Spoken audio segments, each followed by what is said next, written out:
Hello and welcome to Geeks with Shields, your home for all things good and nerdy in this, the darkest timeline. I'm Lord Commander Ulrich, and with me as always is... his shield brother Axel Wright. I kind of stumbled over that line because darkest timeline is... We're back to that part of the cycle again. True. How are you How's doing? it going this week, man? See, I could answer you honestly, but I would unnerve our guest, so I'm going to say I'm fine. Oh, boy. How are you doing? My union just voted with 97% in favor of authorizing a strike, so that's looming on the horizon. Yep, got some times ahead, for sure. Yeah. Anyways, let's roll on into the fun stuff, and we'll start by thanking our patrons, the wonderful people that go, hey, I like these guys. They deserve money.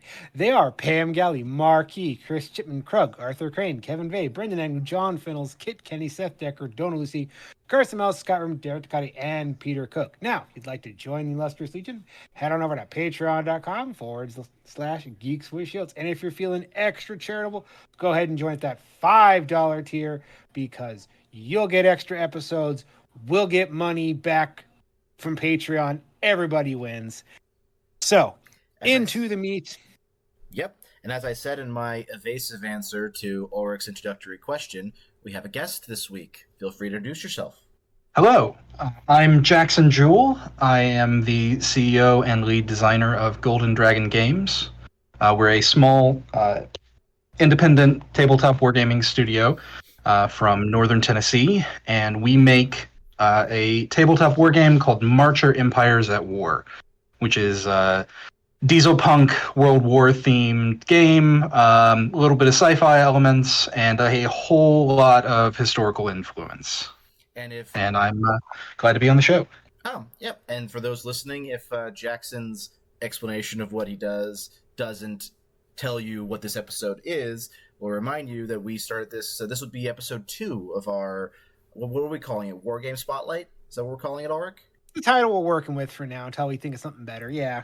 Yeah.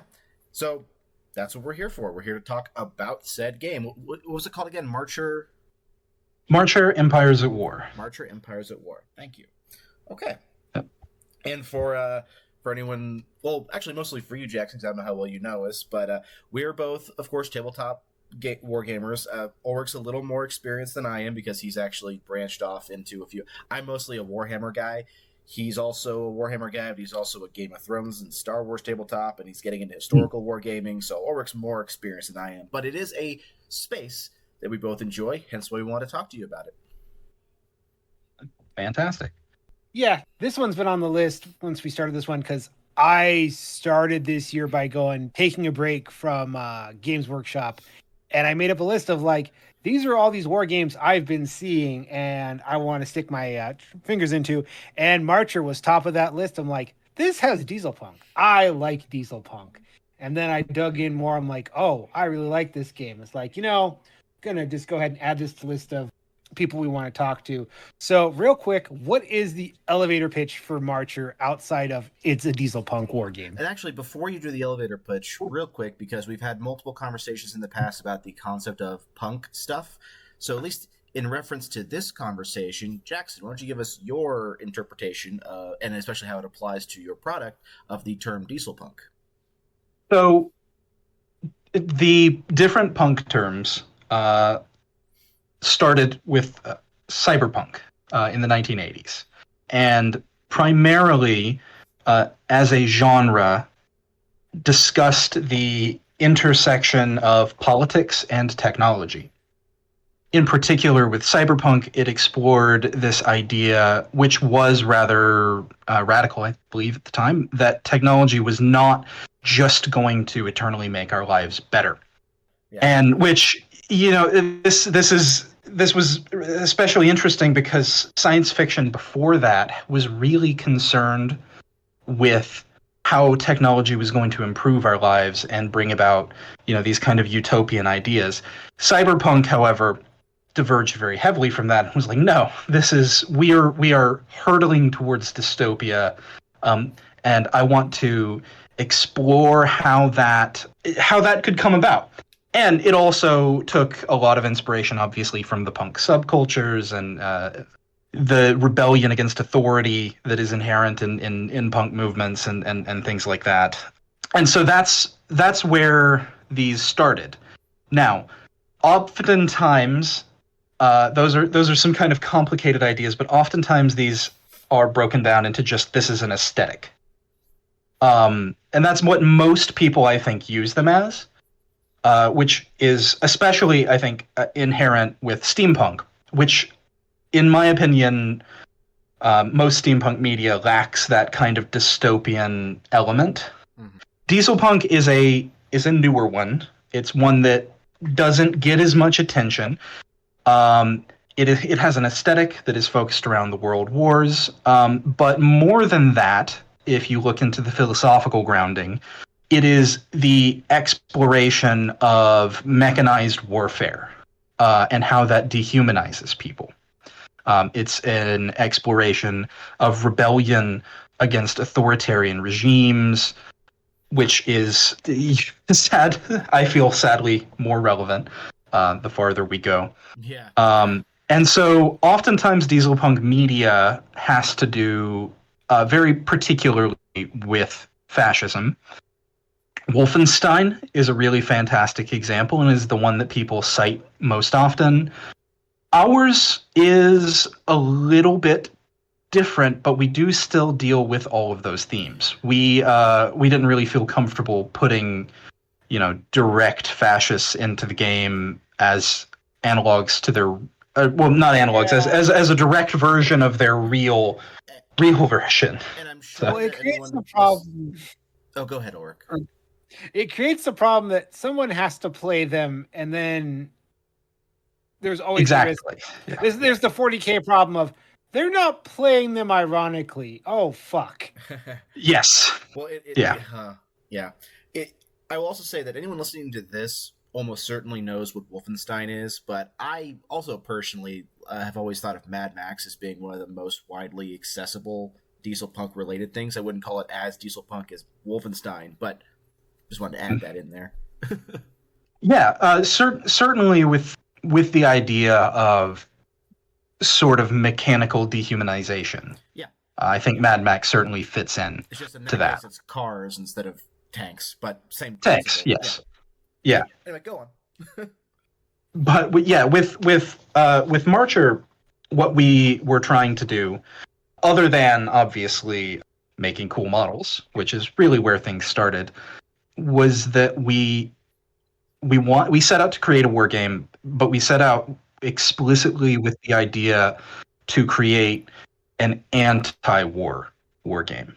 This is something that we were all very concerned with. It's very easy when creating things about the military and about the technology of the military to create something that just glorifies it and doesn't really ever grapple with the reality of what's happening.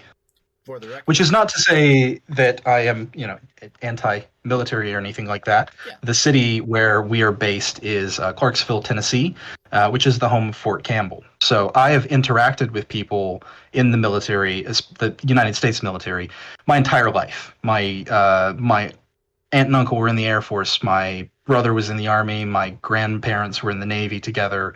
Had another uncle in the Army. The military has been a big part of my life, basically for the entire time, and I have nothing but respect for people who serve. However, you can be war anti-war but pro-military. Sorry, I didn't mean to interrupt you, but yes, and that's very much what we wanted to do, is talk about the actual horror that full-scale warfare brings, but also acknowledge the reality that tanks are cool. Yep. Apart from the, what they're supposed to do, there's an innate human fascination with machinery that you can't really get past. Guns are fun. I think armored vehicles are cool. I mean, even more fundamental, just like, I am not pro killing in general, but that doesn't mean I don't like weapons. Weapons are cool. Yeah, they're fascinating. There's an inherent cognitive dissonance that goes on. It's like, yeah, this would really hurt if I hit somebody with it. but it looks really cool. And that abstract part of my brain goes, and it would make a really cool sound when I did it. Yes. And if I hit a watermelon with this thing, I would feel all powerful for The 3 dopamine's seconds. going to go ding. Yeah. Yes. To talk about more what we are doing with the game, I've talked a lot about its writing, and to kind of just summarize essentially what's happening is there has never been a conflict, I think, that summarizes that sort of horror and grim reality as the First World War. The second one gets all the attention, but the first one it contains some incredible stories about the highs and depths of humanity. Yep. And so we wanted Industrialization. Yeah, or can I exactly, this? and industrialization. Yeah, well, World War II has arguably a darker peak of the horrors of war. There's a reason why World War One, the Great War, whatever you want to call it, the war to end all wars, ended with basically creating a generation of people talking about how there's no such thing as glory in war anymore. Yes, and so that was a big part of our foundation. It is important to mention, I think, the background of the writing team and everyone involved. Myself, and more importantly, the rest of the writing team have a background in academic history. Our head of writing, Zach Batson, is a professor in Japan right now. I believe he's at Kanazawa University. If I have gotten that one wrong, he's going to kill me. But he attends one university and then teaches at another, so it's a little complicated. One of our other writers, Jacob Eugster, has a master's in history from the same college that we all went to, and our last writer, Jacob Sullivan, got a degree in philosophy from Boston College. So there's like a depth of academic knowledge there that we all brought to this when we started. It's formed the foundation of a lot of what we've done. Yeah, and it shows. Yeah, in that Ulrich studied history. He didn't. We're both more history enthusiasts. We're not claiming anything beyond that, but I know he at least studied it in higher education. Yep. But it's interesting because you guys, when I saw this, like they're hitting all the things. Like, one, I love a good diesel punk. I'm a sucker for that. And they're like, wait a second, these guys have written pages and pages of lore to go with their game, and oh my god, there's maps. And then start reading the lore. Oh, I love a good map. And then start reading, like, wait a second, I recognize this historical figure. This reference, like, oh shit, they know what they're writing about too. It's like it was made for me. Yeah. So just and we've worked really hard. Yeah. You said at least a history professor, a history master's, and a philosophy degree. That's what I heard, right? Masters as well. Mm-hmm. So masters in philosophy. Yes, I have a bachelor's in history. That was my educational experience. I published a couple papers as well while I was there. I don't know if they were any good, but they did get published, and I'm proud of that. Hey, you're So, and all the rest of them, I have numerous publications. Zach and Eugster both have essentially their thesis, their work. They wrote novels. Well, not novels. Novels are fiction. They wrote books. Yeah. They're very long and very impressive. And so when we started writing lore for Marcher, we more or less pivoted from actual academic work to this. And we're like, all right, I'm just going to do the same thing, but with spaceships and particle guns. Okay, so if I'm gonna summarize a little bit over the course of this recording, you'll understand that I like wrapping things up if I can. So your elevator pitch boils down to me to be a anti-war war game constructed by philosophers and historians. That is a lot of the pitch. I have not talked game mechanics. I've not talked game mechanics at all. Another important element. And sorry, the game is hard to summarize, and I'm not doing a fantastic job at it, but I'm trying to be entertaining at least. Yeah, we're here for a while to talk about it. It's all good. Yeah. So in terms of the game, an important element of our story is also that all of us are wargamers. Mm-hmm. Like, this was the hobby that we all had together before. And we have played many, many games. Primarily 40K, which I think you can tell, kind of right off the bat from both the model range and for the way the rules are constructed. Not that there's particularly much 40K DNA left in the game, but it was certainly a big inspiration when we started. And so when we played all of these different games, we collected notes.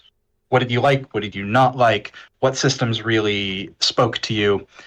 And when we started working on the game from Archer, we cobbled together something out of all of these different systems, and that was our starting point. We were described at Adepticon by one of the people that came and did a demo as this is a war game for wargamers. It is obvious that we've done our homework on this front as well. And so, in terms of the actual mechanics, what we have is a D10 based system, so you have more flexibility than a D6.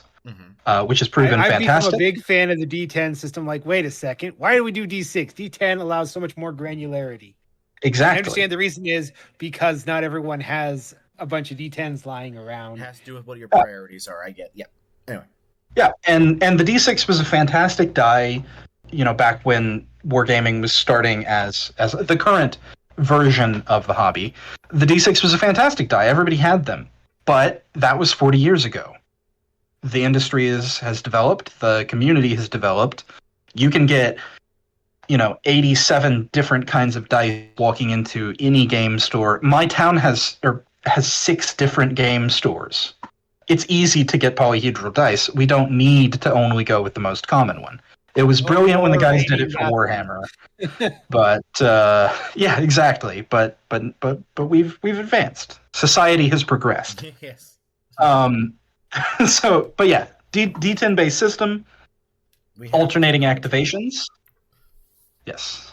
So alternating activations was a big part of our starting point as well, because there is nothing I hate more than playing a game and my opponent being like, all right, it's my turn. I'll see you in 35 minutes. Yeah, I'm going to go grab a beer and I'll be back when this is done. We've talked about this a lot as in the discussion of should 40K adopt this, and we're like, yeah, no, probably, just because it creates an interest. But I do appreciate alternating activation. Depends on the design of the game, I think. But go on. Mm-hmm. We also have a deployable terrain system. I like engineers as a unit class, and so we made that a big part of the game where combat engineers can place down minefields, barbed wire, tank traps, things like that.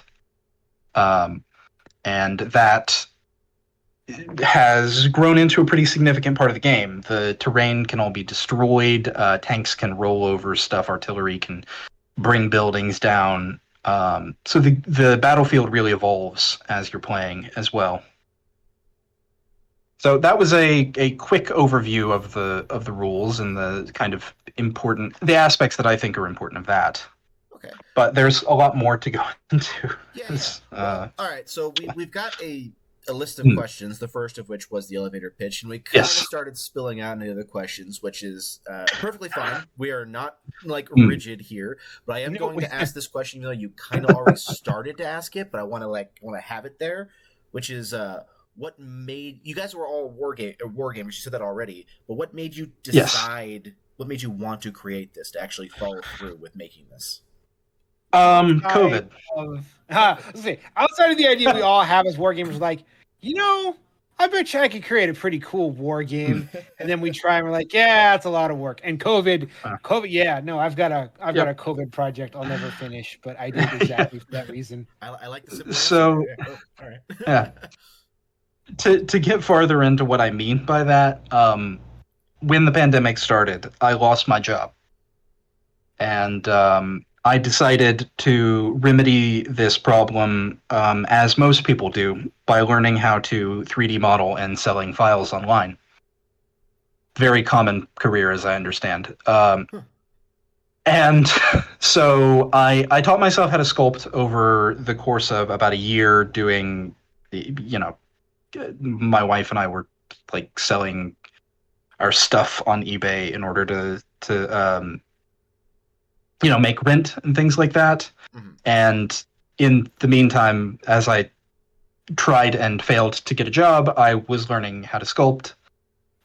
In November of 2021, actually, after I guess about a year and a half of doing that and other odd jobs, I got a job as a park ranger for a little bit of time as well. Not a real one, but I wasn't law enforcement, just worked at a park. Anyway, that's not super important. What is important is that I sculpted a model of a Sherman tank that had some kind of chibi proportions that some might have found significant. And I posted it on a Facebook group called 3D Printing for Warhammer 40K, and they decided that it looked like something else, and I sold 120 of them in a week of the file sets. Nice. And was like, oh wow, I can do this. I can do this. And then I did models that might have looked like other things for about a year, and decided that I actually wanted to make models that looked like things that I wanted them to look like. Mm-hmm. And so business was going pretty well, actually. I was making enough to support myself as an artist. And so, I had 60 model sets. Sold, by the way. Yeah. I mean, funny enough, I was able to pay my rent within 3 months of starting the Patreon. That's amazing. It was kind of crazy. And it was, looking back, I didn't realize how significant that was at the time. But it's really, really crazy to think about it now, because it's more or less like a leap of faith, and it worked out. I was also 22 when this happened. Mm-hmm. So, yeah, dumb. Well, it's only dumb if it doesn't work, and it sounds like it worked. Yes. I don't even. I say that as a joke, but artists go for it. Yeah. Do you think you can achieve your dreams? No? Do it anyway. Yeah, agreed. Nothing ventured, nothing gained. Yeah. I mean, I say that having succeeded. Yeah. So, I might be biased, but you can't succeed if you don't try. Anyway, so your sculpt sales are going very well. Yeah, sculpt sales are going well, and I am in school completing my degree. I had to drop out of college earlier. Yeah. And so I went back. I'm almost done with my degree, and I start talking with some of the other students and my friends, like, hey, I want to make something out of this more than making models for other game systems, maybe. And so the best way to do that is to make our own game system, and we're all reasonably intelligent, and we all have played a lot of games. I think we can do it. And we started development. And it's been about 3 years now, 2 or 3 years. And that has turned into this. We now have 6 playable factions. We ran a Kickstarter that was successful, which I'm very proud of, to turn 3 of our sets into injection molded plastic with Wargames Atlantic's help. I say help. They are doing all of the work other than the sculpting and the paying of the money. Except they're actually doing some of that too now, because we signed a deal for distribution as well. So they are helping with manufacturing costs as well. And thank you, Hudson. Great deal. Yeah. Also, if you're listening to this while he's talking, I just went and Googled real quick Marcher Empire, and first link that came up, Golden Dragon Games, what is Marcher? So you can find information as we talk. Anyway, go on. Yeah. Thank you. Yeah, our social media manager, Rex, who's also one of our lead game designers, has done a great job with search engine optimization and all of that. I'm proud of you, Rex. You're crushing it. So yeah, we're pretty easy to find, which is cool. But yes, we have plastic models now, and so I think when we ran that Kickstarter, that's what really changed things, and it opened us up to a larger amount of people to know that we existed. A big part of that was our partnership with Tabletop Time. That's how I found out about you guys. I'm like, oh, yeah, something I gotta back this. This is awesome. Yeah, I sent them a message a few months before the Kickstarter went live and said, hey, I'm a talented sculptor. Y'all want to make games?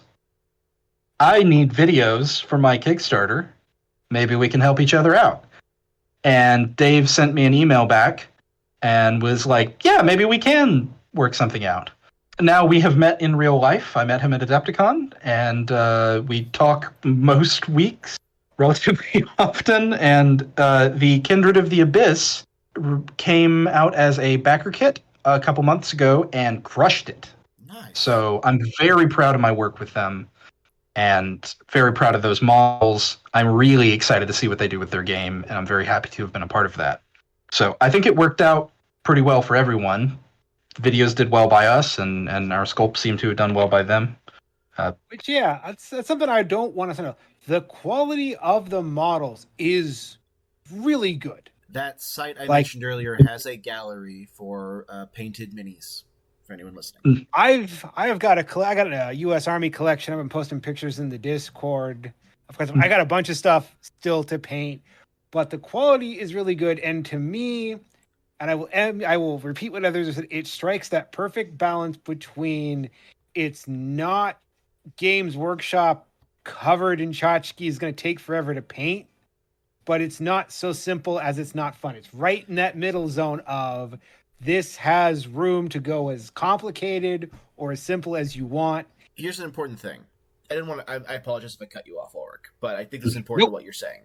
When I think about what gets me into any sort of game like this, because I'm also a big fighting game person, for example. Like, I literally been thinking about this since you mentioned war game made by war game players. Like, one of my favorite fighting games is called Skullgirls, which is a fighting game made by fighting game fans. And when you have a product like that, it feels different. But in a similar vein, when you're looking at, I think, tabletop wargaming, and you're looking at fighting games, you're looking at racing games or whatever like that, one of the big key things is there something visually that catches your attention?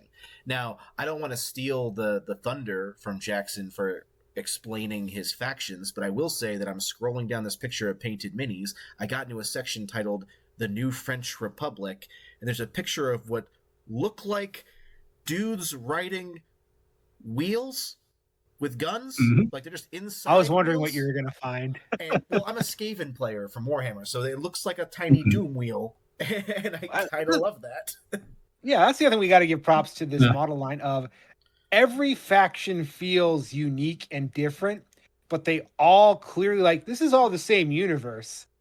These are vastly different factions, but I can tell they're all operating with the same basic toolkit. Yeah, it looks like the New French Republic also has a big crazy drill thing that looks kind of cool. So I'm waiting for you to find their mech, which was just still one of my favorite things. Thinking I don't want a New French Republic army, but I do kind of want their giant mech, which for those who don't know is basically a battleship cannon on legs, because why not? Huh.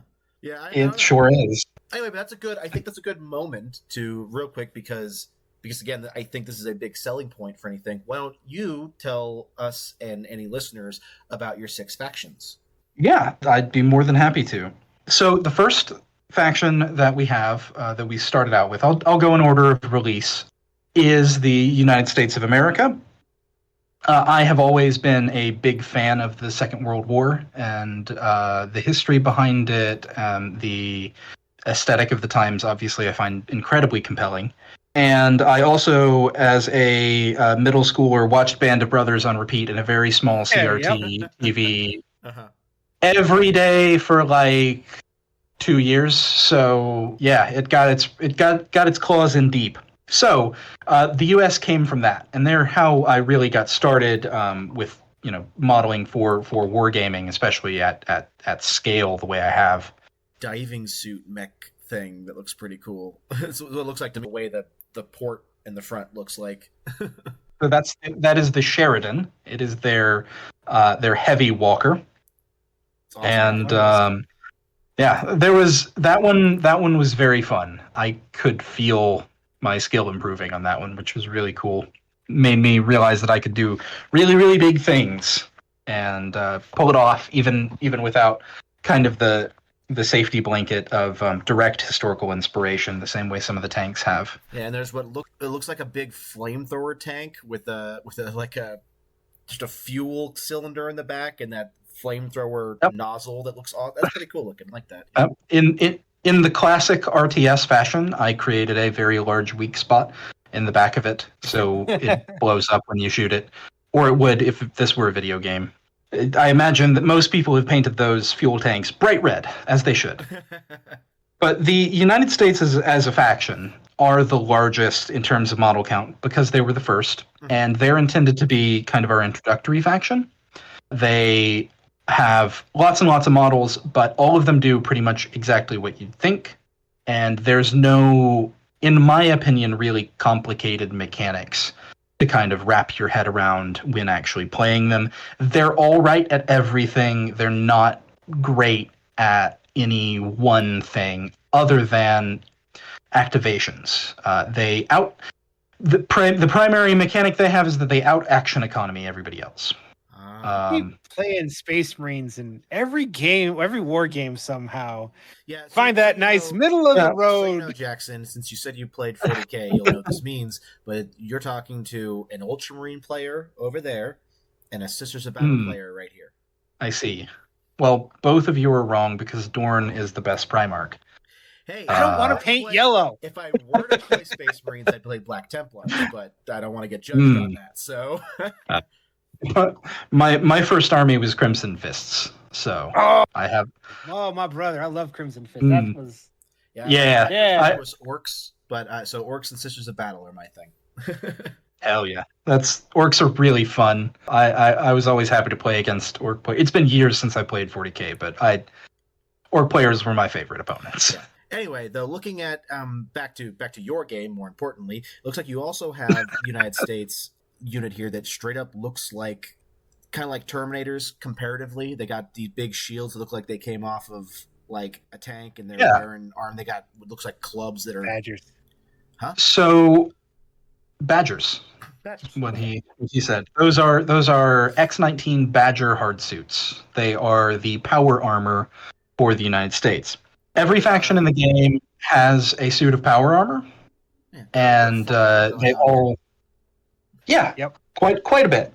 I will readily admit that that I have influences, and they influence. One of our bullet points is what are your influences, but that just kind of comes through in the conversation. So go on. But yes, power armor is a good way to segue into the second faction and talk about them, and the one that I think really started making the setting unique. We played around a lot when we started developing the game with what the setting was going to look like beyond the United States, because we knew we had that because we had 2 years worth of models for them. There was a lot of conversation about making a grander sci-fi game and kind of hackneying some explanation as to why they all look like they're from the Second World War. Eventually, we just decided, we'll make it alt history, and we're all historians anyway. That's the easiest thing for us to do, and we really went from there. And so the next conversation is, okay, we have the Second World War inspired Americans. Who is their enemy? We talked about it being the Russians, and then Russia did some things that made us think maybe our second faction shouldn't be them right now. Yeah. And which, they're still doing those things, by the way. It's been 3 years and they're still there for some reason. Yeah, I see a faction listed here, Russian Empire, but I only see one picture for it of a mini. They do have more things. They're a more recent line. They're getting models right now. All right. Anyway, back to our second faction. But yes, back to our second faction. So the opponent for the United States can't be the Russians right now. And the next option in terms of classic opponents is that we make it the Germans. But as we said at the top, however, we don't want people to actually play as and then there's the problem. Yeah. So what do you do? And so my friend and fellow writer Jacob Eugster wrote their thesis on Jewish communities in the Austro-Hungarian Empire during the early 20th century. And so as part of their research, they got very invested in the Austro-Hungarian Empire as a political entity. It's one that I didn't know very much about until they started this process of writing, and so I went to learn more about it. My personal historical specialization is actually the Middle Ages, specifically the 13th and 14th century and 15th, somewhat. Now it's all coming together. In northern Germany and Poland. Yep. I can see where this is going. This is true for almost any field of study, like regardless, but it's the most obvious when you're a historian, how the higher in education you go, the more specific you get. Yeah. So I studied trade in the Baltic Sea, specifically from the Hanseatic League. And the Hanseatic League was a proto-corporation that was formed via an imperial charter from the Holy Roman Empire. So I've done a lot of reading about the Holy Roman Empire. My friend has done a lot of reading about the Austro-Hungarian Empire. Did you know that that's pretty much the same country? I also know that I think during the time period you were discussing that it is called by some circles the not holy, not Roman, not an empire, Holy Roman Empire. It is, yeah. That's actually a quote from Voltaire, and he was talking out of his ass. Yep. He didn't know what he was talking about, and he was a spiteful little man. So I don't claim to know enough history to dispute it. I just love the idea of that phrase. Yeah, probably not the place to get into it right now, but there is a refutation for all three of his things. But it is most certainly, at the very least, an empire. Mm-hmm. Look at the number of different languages alone contained within their borders. It's also probably the most famous empire in human history. You could debate whether successful or anything like that, but like everyone knows the Holy Roman Empire. They know the Roman Empire. The Roman Empire. I would also argue that perhaps the Brits. Yeah. Take.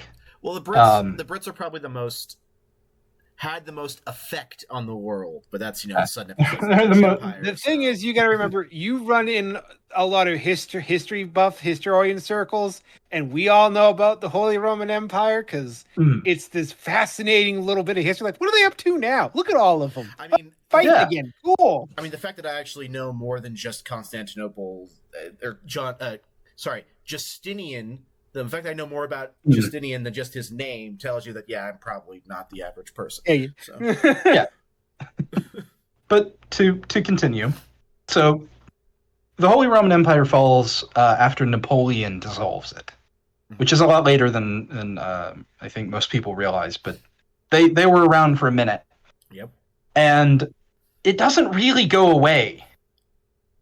All that happens is that they shuffle titles around, and instead of there being a Holy Roman Emperor, now there is an Austro-Hungarian Emperor. He's still a Habsburg, he's still in Vienna, he still has a red and white flag as his crest. They still fly the yellow flag with the double eagle. Their military still marches with that at their head.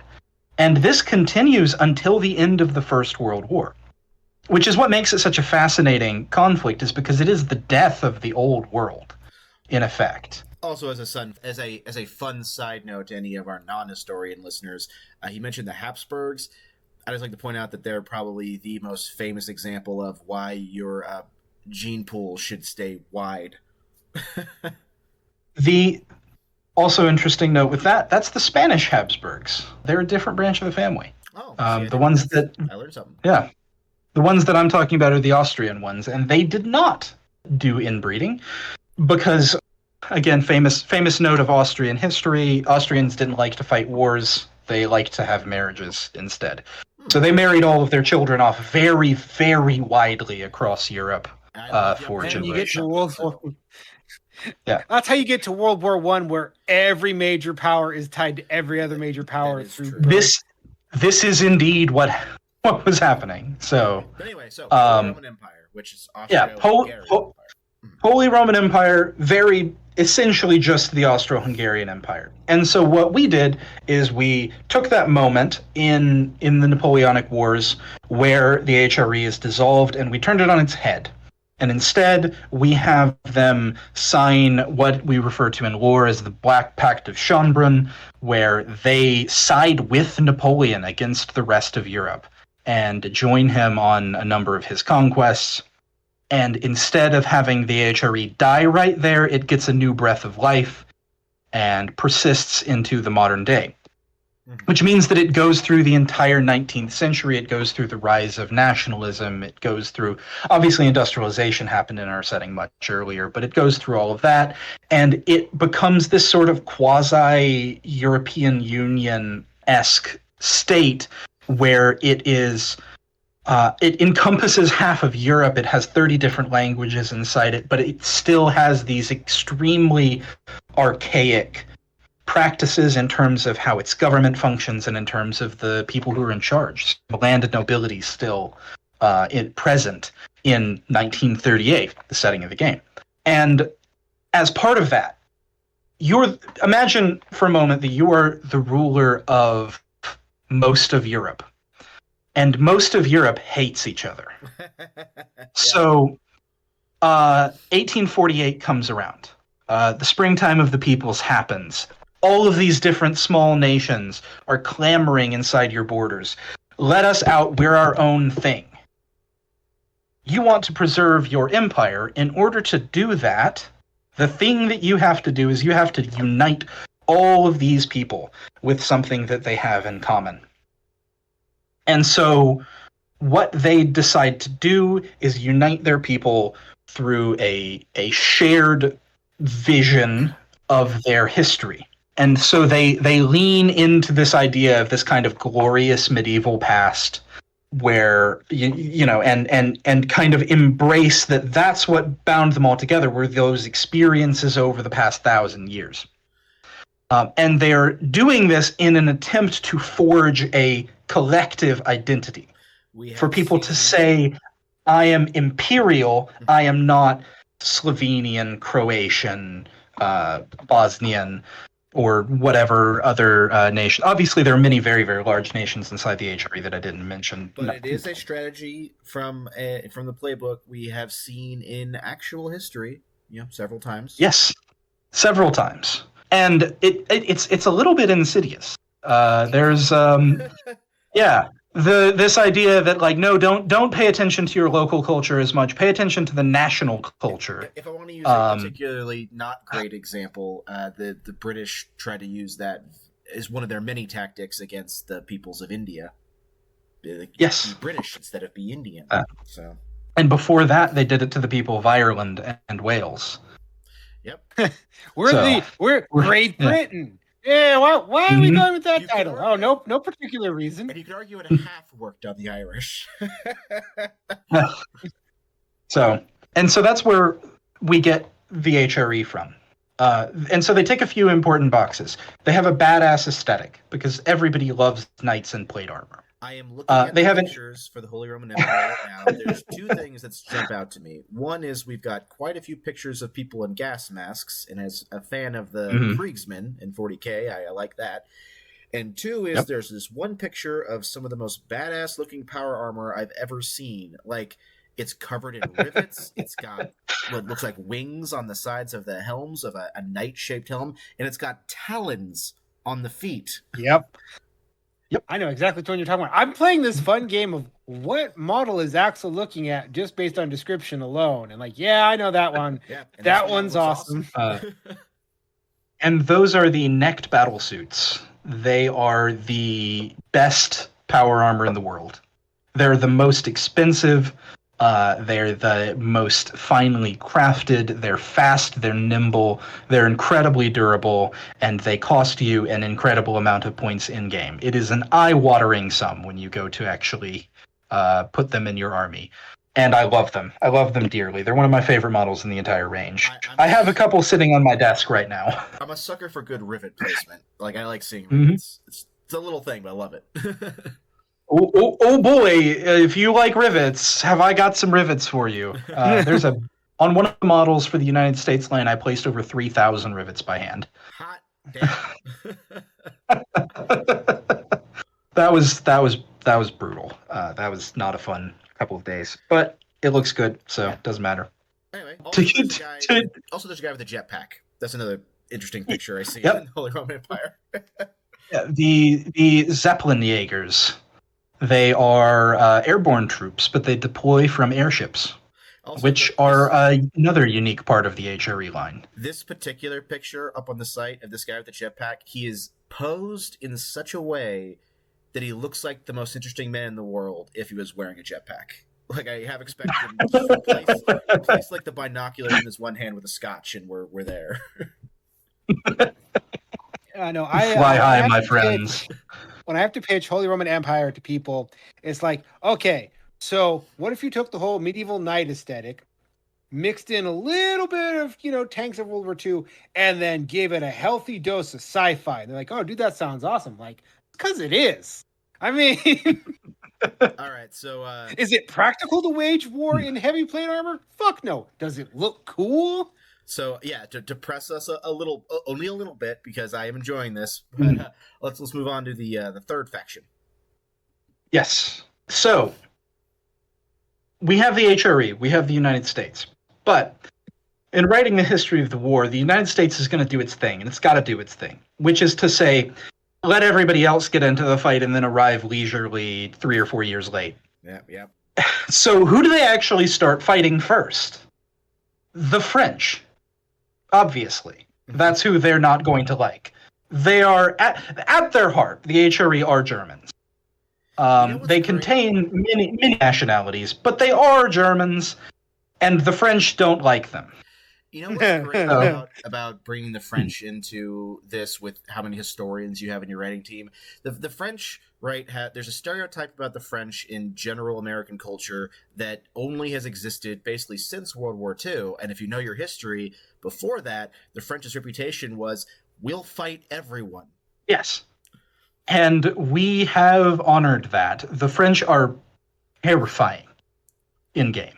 They're terrifying in war as well. Everyone is scared of them, and for good reason. So the Great War is coming about for a large number of reasons, but it is started by the French. And the way they do this is after centuries, because again, remember the Industrial Revolution happened in the 1700s in this setting. They have lived under centuries of fairly brutal oppression from the higher classes in their society. They had their revolution, but Napoleon happened, so it didn't really stick. Hit reset on that revolution. And so, by the time we reach the current day, that anger at that mistreatment has bubbled over. The French are the embodiment of the rage of the lower classes in our setting. And so, they have a revolution. Another one like the first, just as bloody, just as awful. And in doing so, they are convinced that their monarchist neighbors across the Rhine are plotting to dismantle their new republic, plotting to force them under even more oppression, to reinstate the monarchy and many other things. And so they decide that the only way that they are going to be safe and left alone by these powerful and greedy men of the world is for them to burn the whole thing down and build a new one. Have you incorporated into any of the models for them? I was gonna say this is too cartoony of a suggestion, but then I remembered you got guys in wheels. Have you incorporated a guillotine into any model for them yet? I have, in fact. Good. It was and it does have rules in game, much to my chagrin. I made a set of sponsons that fits onto their main battle tank that are guillotines. Yes. And it was as an April Fool's model, I still but nonetheless, even though it's not practical in an actual battlefield, as a propaganda piece, that is terrifying. Exactly. A battle tank with guillotines mounted to it? God, what are these people doing? What are you are under no illusions as to what their plans are. And so I already like the models because these models look like kind of out there comparatively, but your description of them, like the coolest models so far are those Holy Roman Empire like battle suits, but I'm a sucker for the drill, I'm a sucker for the wheelmen, and I like these are the Rage of Revolution army. I like that a lot. Yeah, and I really like the French.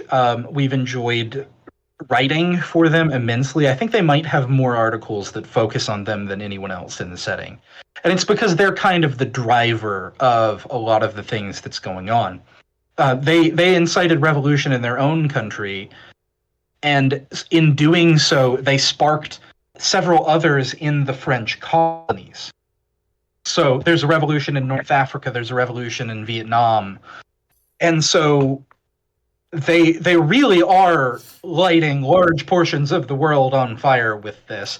And the other nations are very nervous that their citizens will start to get ideas.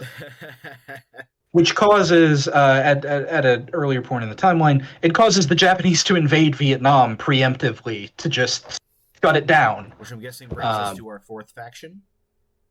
Not quite. Oh no, actually, yes it does. Yes it does. The Japanese were fourth. So the reason I'm confused there is that the Japanese were not meant to be fourth, but I sculpted the model for their infantry ahead of time because I wanted to show it to Zach, who is again our head writer. Looking at these pictures, well, first of all, you should get on the site and look at them with us. But the infantry for the Japanese look like if Kriegsmen were wearing samurai armor, and it's pretty great. So the ones that you're looking at there are the Heishi, and those are the army infantry. And this is important because the Japanese, in the setting and in real life, very, very obviously, well, the Japanese have a fascinating story because they are a new empire.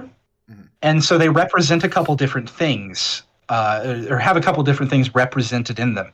They have this old system of functioning, the samurai, the daimyo, the shogun.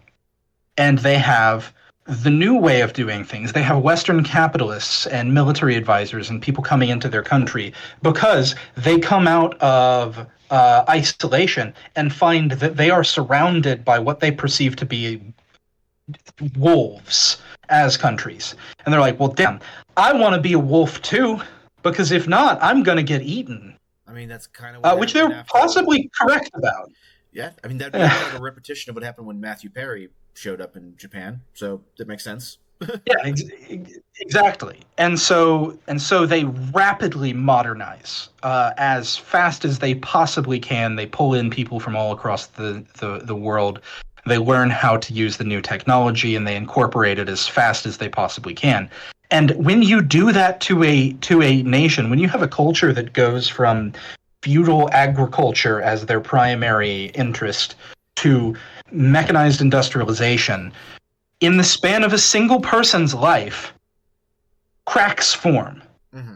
And so what we have in their faction is we have the army representing that more traditional landed method of fighting and ideas about how the world should function. And we have the navy, and the navy is new. They are embracing the new technology. They're embracing these new ideas, and they're attempting to implement them as fast as they can. And they hate each other. They hate each other more than they hate the people they're fighting.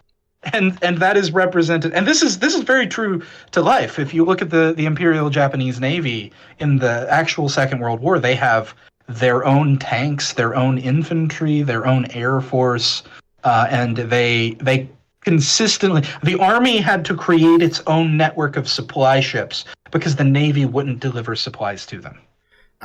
Suddenly my mind goes to, they do the flying, we do the dying. Yes. very, very much so. And so that was representing that history and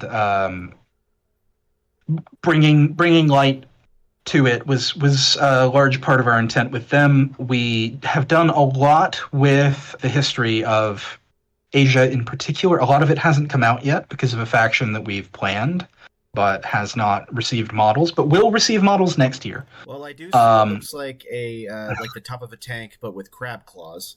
So that's the crab tank.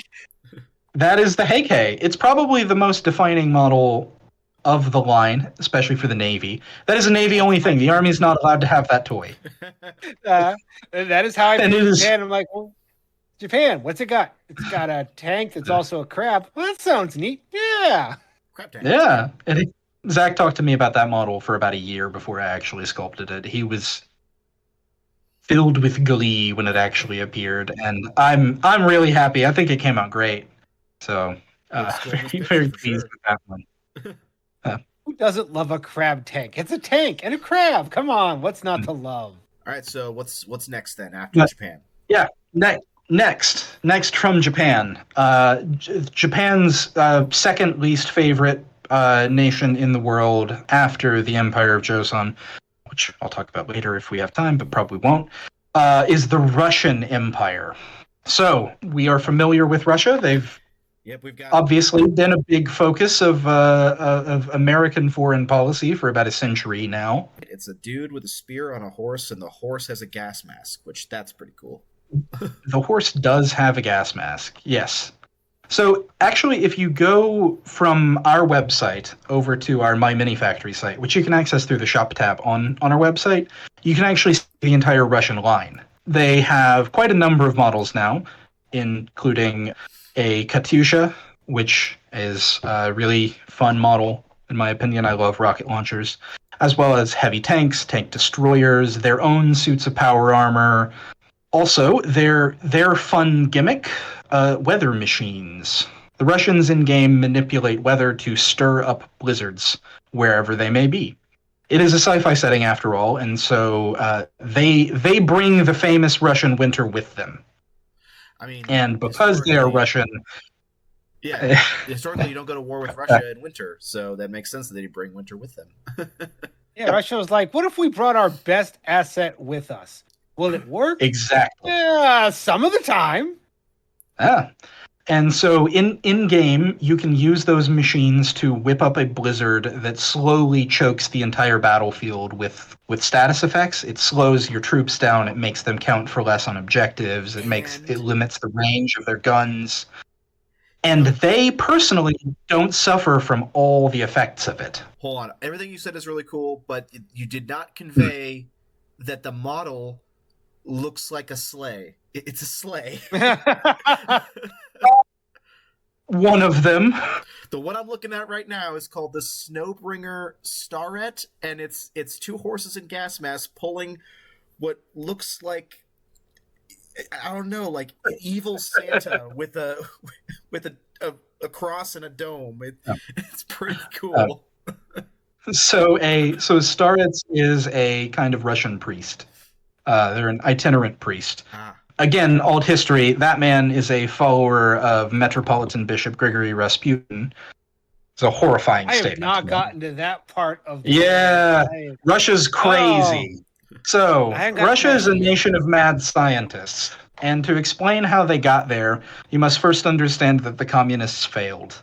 The Red Army, the First World War doesn't happen in the setting. The Great War is it. And so in the 1910s, the Bolsheviks rise the way they normally would, and they get put down.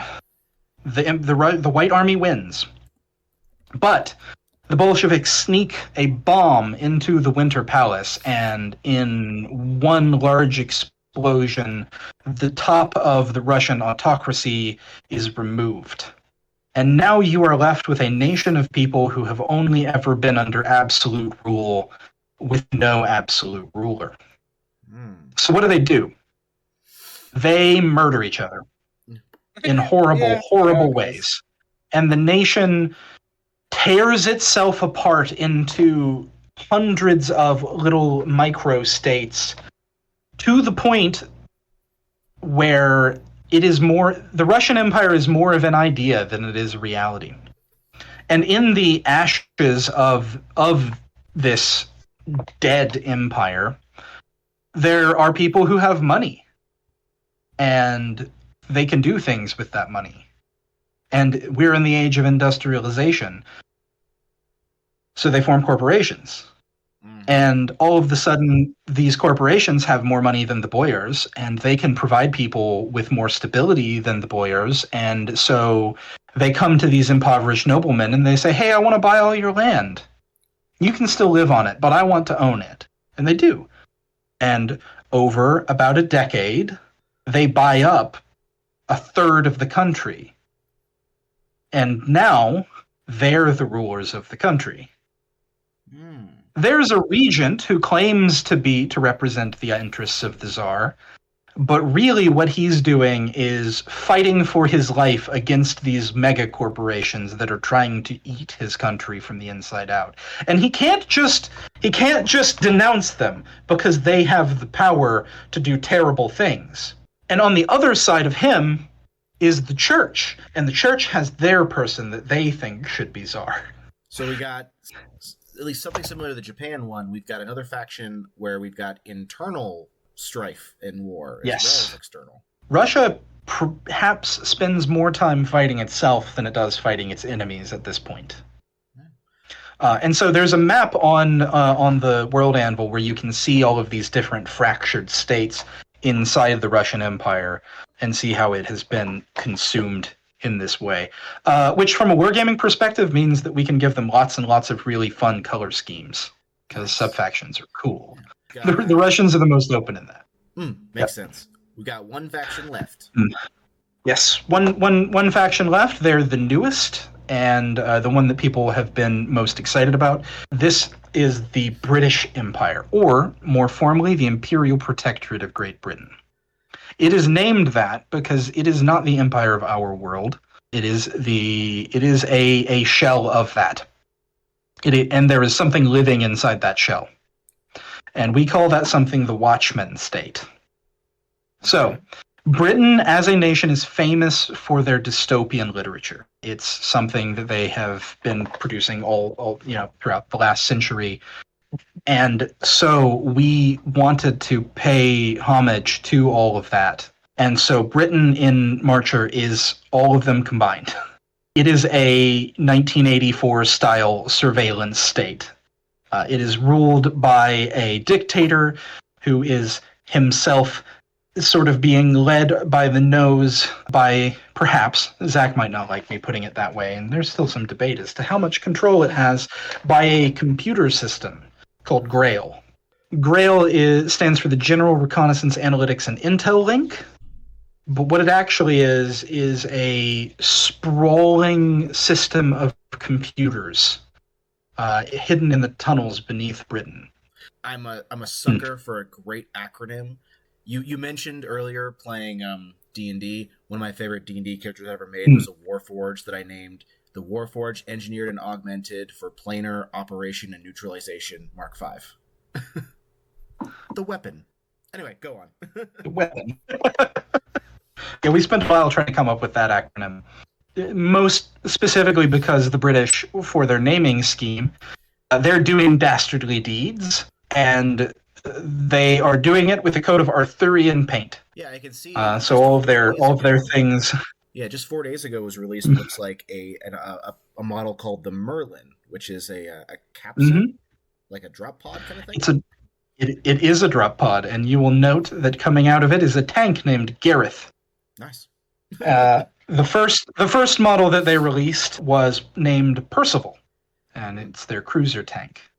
Other things they have that are coming, their rules released recently, is Gawain, their infantry tank, Kay, the universal carrier, and coming later, we also have Lancelot and Arthur as other tanks in the line. Yeah, I'm looking at the Percival. It looks like it has an option for, what is that barrel? It's like a railgun kind of barrel. That is an arc cannon. Arc cannon. Okay. I was like, that's a lot of tech on that barrel. Yeah. Yep. That thing shoots lightning. Awesome. And it is a very funny rule. It bounces between units if you roll well enough. Chain lightning. Love it. The Brits are very fun in terms of their rules because they are, the way we've been describing them is that they are orcs in terms of how their abilities work. Love it. But they have Eldar Fate dice. So you can say, my tank has this random effect thing that it can do. But at the start of the game, I roll dice and I put them in a bank and can replace other dice with them. So actually, this chaotic thing that my unit would have done, I'm just going to pick a 5 and slot it in there, and now I know exactly what it's going to do. I'm looking at the Gareth, and the detail on the interior of the treads, like, is not something I noticed before, but that's crazy, like the interior mechanisms you got going on there. Very cool looking. I will be called a nerd for this, but modeling the suspension is my favorite part. The others on the team actually do believe me for this, and they should be ashamed because it's cool. It's cool in this model for sure. Is the first, like, I really noticed it here. It's the little things. Yeah, and Gareth is very small. It is a tiny little tank because it fits in a drop pod. Yeah. And so those drop pods use a Grail ability, like I was talking about. When they come down, you roll a die, and they pick a direction from the token, and they land 6 inches in that direction from where you placed the token. So they can be very off course. I think it's very appropriate that we've spent so much time on the factions, because I honestly feel like factions and aesthetic and things like that are I'm not going to say the most important thing, but I think they're the most important when it comes to, like, drawing someone into it. Because, like, I'll play any system. I've played, dozens of tabletop, like, RPG systems, and it's like you can kind of learn.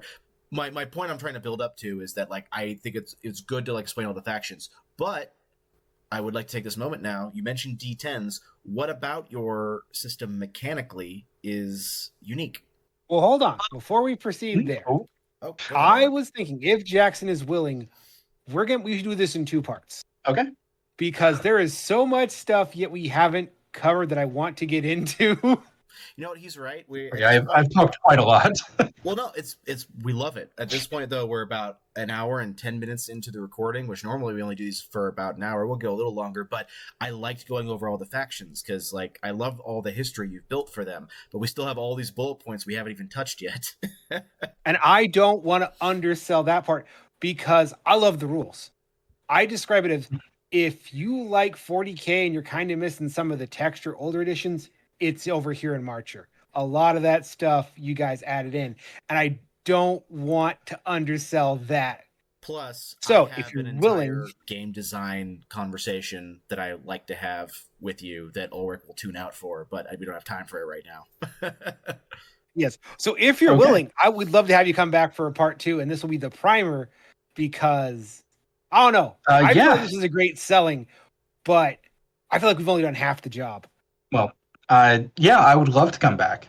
Thank you for having me in the first place. And I do like to talk, as you can tell. We love to talk. No, so do we. So you're perfect.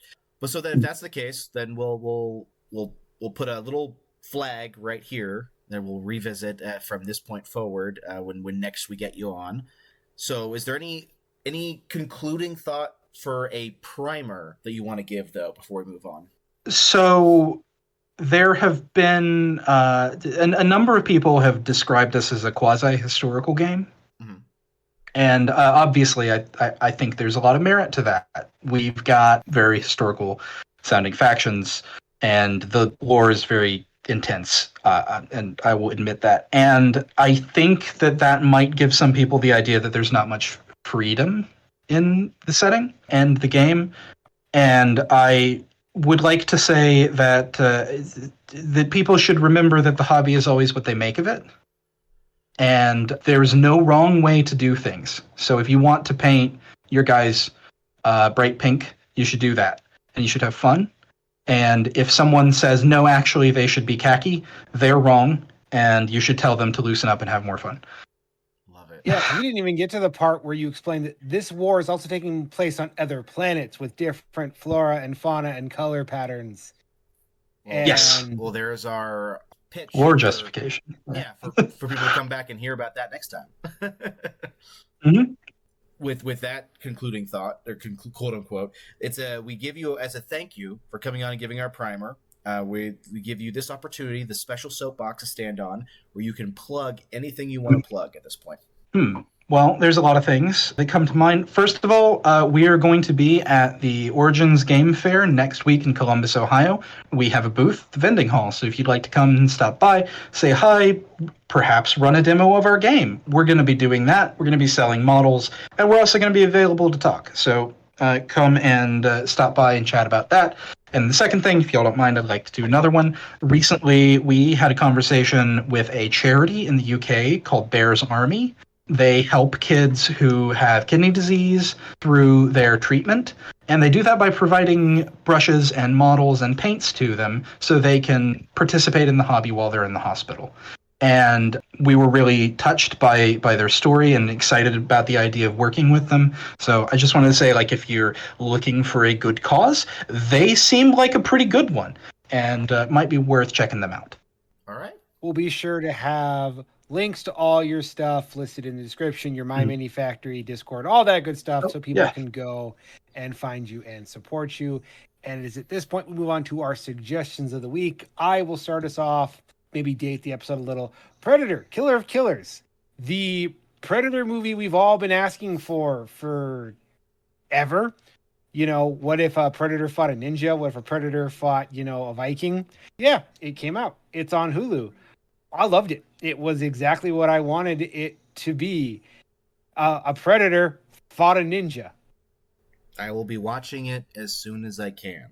I have a large backlog of stuff I have to watch for the podcast. I'm working on it. Yeah, I'm throwing this out here in the event we don't get time to record a review, and you're waiting on my opinion of it for some reason. I loved it. I got some issues with the third act, but a Predator fought a Viking, and what else can I ask for? I'm so set for Badlands now because so far this director's 2 for 2. All right. And for my suggestion of the week, I'm going to do something that I've never done before. So I mentioned at the top of this recording that I'm having a time that I don't want to talk about, but if I can talk about something positive that happened, I went and visited some family in the Southwest, and as part of doing that, I was on a vacation for about a week with my now fiance, and we ate a lot of Mexican food, and one thing that we had a number of times is something called buñuelos, which are like cinnamon chips, like cinnamon sugar chips. So I'm going to suggest that. Oh, those? If you could find a restaurant with buñuelos, they're delicious. I don't know what they were called, but I called them churro chips. But yeah. Yeah, they're called buñuelos, and they're amazing. Oh, learn something new every day. And now, Jackson, if you have anything that doesn't have to be related to what we've talked about, but it can be if you want, just something you've engaged with recently to share with the audience. Oh, wow. I don't do much other than work, but a little difficult. My wife and I went and saw the new Wes Anderson movie last night, the Phoenician Scheme. Yeah. And it was all right. I thought it was fun. It's not as good as some of his other films, but it was still a good time. But I really like going to the movies in general. So, yeah, I guess that's mine. It was that's exactly like a 7 out of 10. Yeah. That's all we needed. All right. Well, thank you for coming on and talking with us. We can't wait to get you back for part 2 because, again, there was so much about this we didn't get to talk about. Well, thank you again for listening. Be sure to like, share, subscribe, do all the podcast pleasantries because that's just the rules of creating something on the internet. We are reliant on the kindness of strangers. And if you want to become not strangers, you can join our Discord where me and Ulrich are both fairly active. And with our community, we've developed a pretty wonderful group of people there ever since Twitter went fascist. So you come join us on Discord. Talk with us there. As always, this has been Lord Commander Ulrich. And his shield brother, Axel Wright. And one last thank you to our guest, Jackson, for joining us. And as always, stay honorable. Hello and welcome to Geeks with Shields, your home for all things good and nerdy in this, the darkest timeline. I'm Lord Commander Ulrich, and with me as always is... His shield brother, Axel, right? How's it going this week, man? It's fine. How's it going with you? I had a brief run-in with Nurgle, but I'm on the mend. Cool. Glad to hear it. Anyways, we're going to roll right on ahead to our patron sound-off because we got a lot to cover and not a lot of time to cover it in. Our wonderful patrons, the people that pay to keep this free to you. They are Pam Galley, Marquis, Chris Chipman, Krug, Arthur Crane, Kevin Vay, Brendan Agnew, John Vinnels, Kit Kenny, Seth Decker, Donna Lucy, Carson Miles, Scott Raymond, Derek Guy, and Peter Cook. Now, if you'd like to join the illustrious legion, head on over to patreon.com/Geeks with Shields. If you want to join at the $5 tier, we'll give you extra episodes. You'll help us beat the Patreon tax. It's a win-win for all parties involved. If you didn't see the title of this because you're just listening to it or something, then this is a part 2. We have a guest coming back from part 1. Introduce yourself. I'm Jackson Jewell. I'm the CEO and lead designer of Golden Dragon Games. And we make Marcher Empires at War. And I am glad to be back. Yeah. So this is our 2.5 episode of our war games, tabletop war games coverage. We brought Jackson on to talk about Marcher Empires. Empires at War. That's what you said it was, right? Empires at War. Empires at War. Okay. I knew it was Empires Marcher. Anyway, yes. What did we'll tell the listeners, recap what we talked about last time. Quickly. Last time, quickly, yes. Last time, because I am fond of talking, we went over the factions of the game primarily. And we talked a little bit about the inspiration behind it and the early development process, but mostly we discussed some of the lore and how we came up with a lot of the concepts for our factions, which is, to recap, reading history books.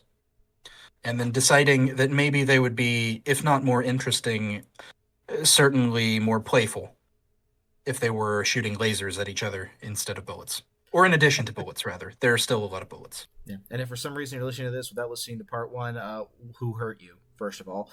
And second of all, go listen to that. We spent a lot of time kind of diving into the 6 primary factions of the game. Real fun conversation. But my favorite part was listening to Axel react to various model designs and trying to guess which one he would talk about before he got to it. It's great listening. Because there's a lot of, oh, that's cool. Oh, look at that. Holy shit, what's that? Yeah, there's a website you can go to with pictures of a lot of the models of this game that we're talking about. Just look up Golden Dragon Games, look up Marcher Empires at War. You'll find it. I found it easily through Googling, and the pictures are really cool. And yes, we use them as a basis for the conversation. But I know that Ulrich had more questions that we didn't get to, so we're here to talk with Jackson some more about his game. Mm-hmm. So, yeah, let's, I don't know if we got around to this one last time, but maybe we did, and we'll just recap. What made you want to create a war game, other than sheer curiosity? Like, you talked about designing the models and being really successful with that. I remember you mentioning that you and your friends, play them beforehand, but that's I do remember that much, at least. So that was the biggest one. I suppose if we go all the way back, I've wanted to make games or have a company that makes games since I was very young. I started playing Dungeons and Dragons when I was 11 with my friends, many of whom now work for the company, at Boy Scout summer camp. We huddled under a tent with our crusty 3.5 edition books that were falling apart because I got them off eBay and it was a little sketchy. And the world of gaming and that ability to kind of create these sorts of stories was very inspiring. I spent a good portion of my childhood sort of sick from various illnesses, primarily asthma, and so I found a lot of solace in books, and being able to play role-playing games was very much like writing a book, but with people. And so it's that kind of social storytelling was what I really enjoyed. But war games are not quite the same as RPGs, but they still have that capacity for storytelling, and in particular, the thing that I think war games tend to do maybe better than some RPGs is world building, and this ability to really look more intensely at at cultures and societies, and kind of develop the world in that way was something that really hooked me. So Warhammer 40,000 obviously got its claws in early, but I was broke, and war games are expensive.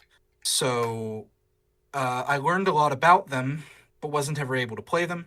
And then I got older, I got an actual job with actual money, and all of a sudden, I didn't have much actual money because I had a lot of models.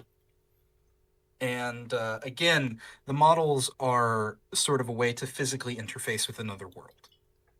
Mm-hmm. And that really got me. I love models. I love looking at them. I love painting them. I love building them. They just sort of light your imagination on fire in a way that very few things can. And so when I started sculpting, the best thing that you can do with miniatures is wargaming. When else are you going to get 4 hours to just sort of move your boys around a table? You know, it's funny. I once got into a... Debate's too strong a word because I don't like debates, but I once got into a somewhat heated discussion with a friend of mine where he was trying to make a... He was basically doing a TCG cards are better than models kind of argument, which is the stupid conversation to be having. But we were friends, so we were just having a fun conversation. But he was trying to make this argument of like, but I put together the deck, I constructed, I designed the deck. I'm like, yeah, I built and painted this model. What are you talking about? I don't think that a piece of paper can really ever hold. Yep, that's been my stance. It's like, I want yours is a pretty picture on a card. Mine is a 3D object. They're not the same. I understood where he was coming from, but I just thought it was funny where it's like that argument, it doesn't work the way I think you think it works. Anyway. Yeah. The only thing that I think might get close to that is my friend Rex, who is our social media manager and one of the game designers for Marcher, likes to paint his cards. So he'll expand the art outside of the picture to where it encompasses the whole card. And that I could see at least being mentally similar in terms of connecting to something. But I think that a big part of wargaming is being able to feel like you are really grasping the fiction. You know, you're holding it in your hands, and you're connecting to it with the hobby side of things. At least if you are into the models, because I know there's a decent number of people who are only into the lore or only into the gaming. I am not one of them, yeah. but I know they exist. Yeah, I have. It's funny because I've gotten a few people into Warhammer at the very least, and it's interesting what different particular kind of mental obstacles to overcome for each individual person. And like my fiance's brother, for instance, he loves the setting and he loves like games, but he was so paranoid about ruining the models that he like refused to glue them and he wants other people to paint them. And I'm like, I don't know. I tried to make this argument to him where I'm like, dude, I suck at painting, but you can fix your own mistakes, and if things don't look perfect, that's actually shows your growth. But anyway, point is, different obstacles for different people. And then there's some people who look at the game rules and just lock up about that. Yeah. Yeah. So, well, that's why I tried to explain to my girlfriend, because she's collecting like 3 different armies right now, but she hasn't played a single game. Like the game's a little bit outside of her interest when it comes to, like, she's interested, but it's just a lot of stuff. So I talked to her, I was like, yeah, there are people in the hobby who just collect and paint, who don't even play. There are people who play who will just like buy models. A silent majority of the hobby are people that just like, I paint and collect them because they're neat. I don't want to have to learn all of your weird rules and interact socially with you guys. I just want to paint my elves. Well, it's funny because her brother is basically the opposite side, where he has no interest in building or painting. He just wants to have the models, write the story, and play the game. So it's just like, yeah, different people can interact with it in whatever level they want. Listen, there is a growing sense in the wargaming community of like pre-painted, pre-assembled models are a thing that should exist. And it's not a big segment, but I am kind of seeing it rise. And it's like, no, there's definitely a market that looks it's like, I'd love to, but also I don't want to. I think pre-painted models are a trap, especially for manufacturers to fall into. Oh yeah, and well, as someone who has to deal with manufacturers, you could say, in some degree, you could comment on that. So they take a massive amount of money to make happen, because of course they do. Thinking about it for even just a little bit, you can see the hurdles that you have to go through to produce, and this is a massive amount of money to produce a product that many people would rather did not have paint on it. Yeah. In fact, I would say the majority of people would rather did not have paint on it. Yeah. And it might be worth offering as a premium option, but from my perspective, the painting your own models and the hobbying side of wargaming is the point. And so I just think that, as a fairly classic example, or what I think is classic, just because I've heard so many people talk about it in relation to us, the last Dust game, as I understand, was primarily 3D printed, or pre-painted models. Mm-hmm. And same factory that made X-Wing, actually, and they used Dust kind of to pitch to Fantasy Flight for X-Wing. I believe it was Fantasy Flight. If I mess anything up, just remember that my brain sometimes doesn't work too. All good. Anyway, and a lot of the difficulty with manufacturing those models contributed to the company and the game going under when COVID happened. Mm-hmm.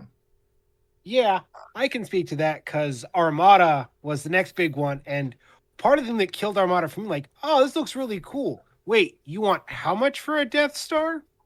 Everybody was like, well, it's pre-painted. Like, I don't care if it's pre-painted. I'll take unpainted if it knocks at least $30 off that price tag. Good God, man. And I play Warhammer. I'm used to paying a premium. This is no. It is funny because one caveat I will add to that whole, the point of, I was just kind of waiting for a good moment, is that because I think I'll take, I'm a bad painter, I know that, but I still take pride in the fact that I did it, right? There are 3 models in my sister's collection that will be exceptions, that I will have professionally painted by other people. That's because they're existing narrative characters and not my own characters that I've developed, essentially. But yes, for 99% of the time, I agree with everything you said about that. One thing I will give a little pitch here from Archer that I enjoy is because they are historically based, they really get simple paint schemes and then you spatter it with mud and it looks really fucking good. And you're like, oh yeah, no. That's what it looks like in the history books. Skip that paint. Weathering is a godsend. Yep. Every time I do freehand and mess it up, I'm like, I'll just put some chipping over the bad part. I think something into the rest of the model. I think something people don't realize, and I didn't really realize until I started playing around in historical wargaming, is the U.S. Army spray painted everything the same color. Whether that was shovel handles, whether that was tank treads, it's like, one cheap coat, we're done. Green, done. Yep. And it's really a relief when you come over for something else, oh no, it can all be 3 colors and then splattered with weathering and dry brush. I'm like, oh no, that looks just like the box. Cool. I painted most of a U.S. Army over the course of a day several years ago because I got some Vallejo U.S. olive drab spray paint and followed those instructions. And you know what? It looks good. Uh-huh. Proud of most of those models. They look nice. Yeah, I can knock out a Sherman in about an hour and a half, maybe 2. Yep, that'll do it. Jeez, man.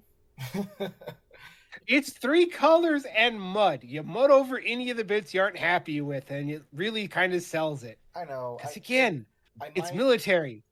I get it, and I know that like my main army that I collect is in what the Poorhammer podcast calls the Order Trim Zone, but still, it takes me probably like 6 hours to paint a single sister. Is how I operate. Oh yeah, no, I'm jumping over my 40K stuff. It's an entirely different thing, but I do want to give Jackson, you guys, credit. The designs on these are so perfect in that it looks good, but it doesn't take forever to paint. It's that perfect little in between zone. Well, admittedly, that those Roman war suits look like you could probably just slap gold on them and then trim it up a little bit, and they'd be pretty solid. They're pretty cool. I think the best designs are the ones where you can invest many hours in and have them look great, or you can invest an hour in and have it look good. Yep, there are crazy. I want to and put that's camo. sort of the way that I think about designing stuff. And also, I think that the fact that I spend a lot of time painting my own models probably helps. Every time I make an annoying detail, I remember it because I remember painting it. Yeah, it's a good way to keep yourself humble. I wish that like painting was more enjoyable for me. Like building is kind of a zen activity. I can rock with just building, but painting is work. I wish it wasn't, and I recognize it's not for everyone. But yeah, anyway. I It's envy the you, opposite is my point. Me. Yeah, exactly. My point is I envy you. I'm jealous of that. So, following up on that question, what do you think is the hardest part about making your own war game? Balancing. That takes care of a second question. Or hates that word. It's very obviously that. There are a lot of difficulties. And it's interesting, I read a book on wargame design recently that was... And one of the things it said was, typically the hardest part about making your own game is sourcing models for it. And this was a book written about 10 years ago by Rick Priestley, actually. It had a lot of fantastic advice, but it did not anticipate 3D printers doing what they have done. Mm-hmm. Yep. Which was very 3D printing changed the game. It did. It has really reshaped the landscape for smaller companies, because now making models, especially with me as a sculptor leading the company, is very easy. It was the easiest part of the process, apart from the thousands of hours of work. And so actually making the game, we have had to invent a lot of tricks to try to figure out how balanced things are before we ship them, but ultimately have kind of realized that the only way to figure out if the game functions is to put it into the hands of people and see what they do with it. And as our community has grown, we've gotten much better with this, where we release an update to the game and then immediately start fielding questions. But it's still figuring out whether something is going to break the game is still very difficult. And it often feels like we are flying entirely blind. But we've done a good job with developing a community, and they've made it much easier. And for that, we're extremely grateful to everyone who's helped out. Anyone who even pops onto the server and says, "Hey, I don't like this rule." Thank you. You're helping. Yeah. You might be wrong, to be clear, and many times you are, but you are helping, so thank you. Direct feedback's always good. Mm-hmm. I feel like there is a line, but for the most part, yeah, makes sense. Mm-hmm. If the line starts with, "Hey, fuckface, I hate your thing," it's like, well, that wasn't helpful at all, so fuck you. Yes. Sometimes, though, we do have people join and be like, "I don't like major mechanic." Well, okay, yeah. That's kind of a large part of the game. We can't remove that, actually. Yeah, that's pretty sad. Yeah. The game would not function with it. I think we had somebody ask to remove the suppression system, for example. Did not think it was fair for their models to be losing actions.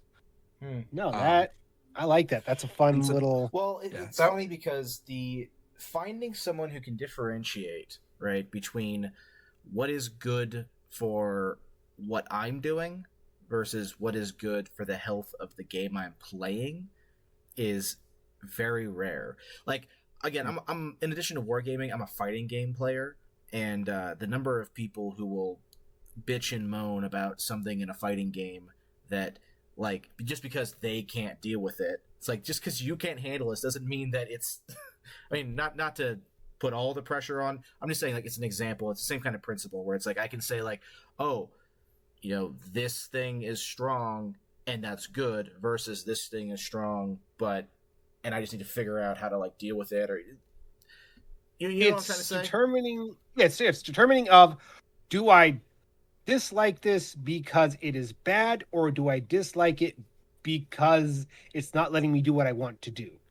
Yeah, which under some circumstances there's overlap, but yeah. Yes, but it's determining which side of that coin you're on.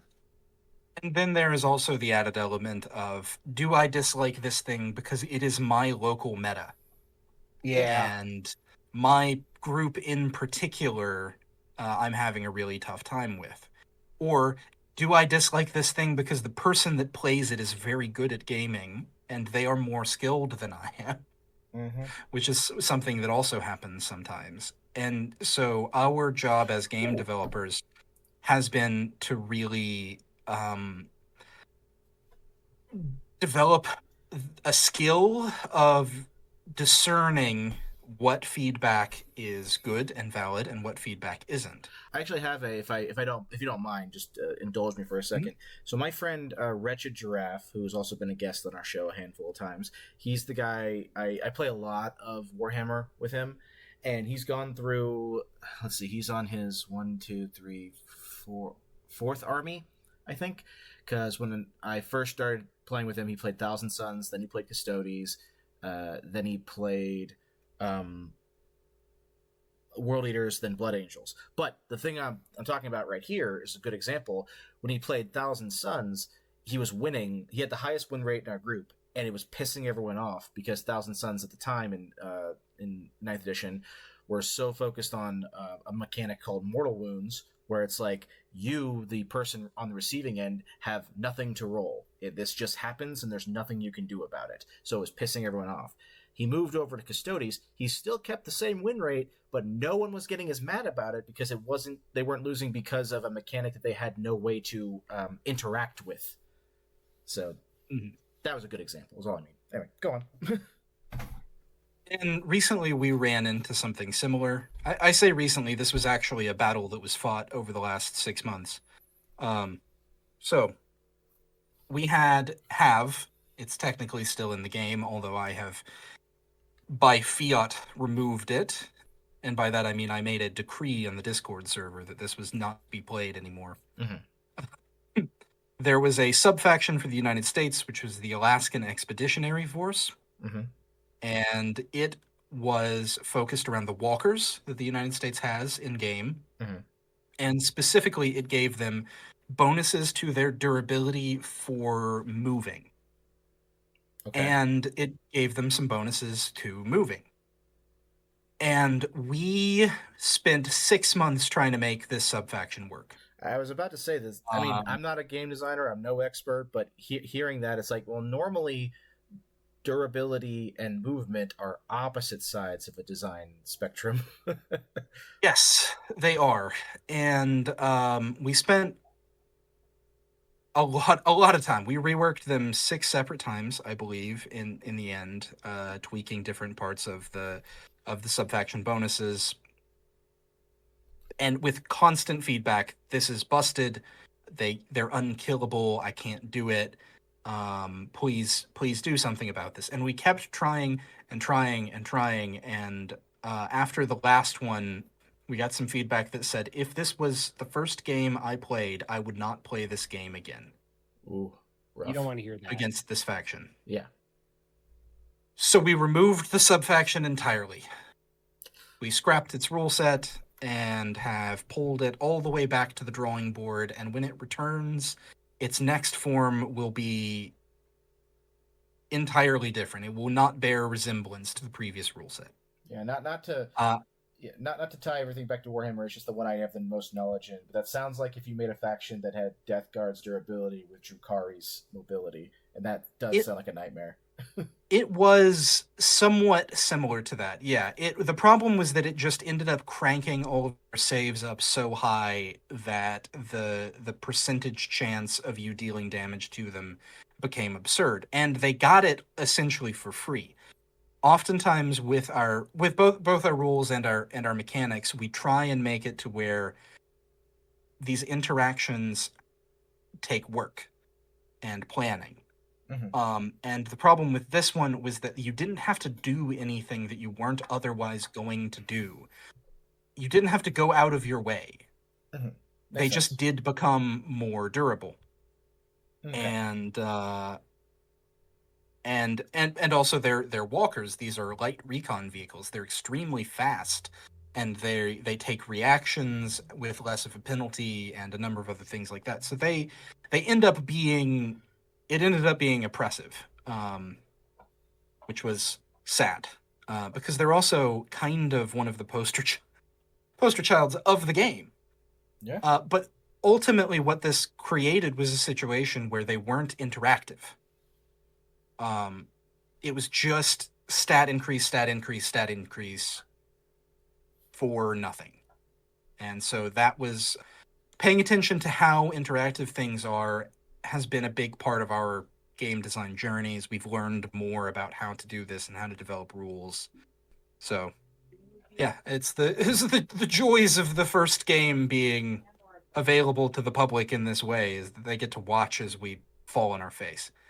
Yeah. But we get back up.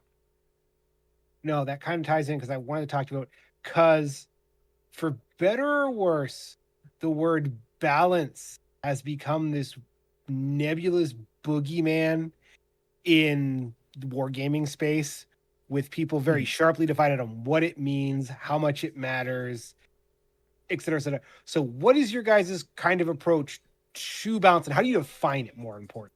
So the way that we think about balance is more or less, is everyone having a good time? We're not looking at win rates.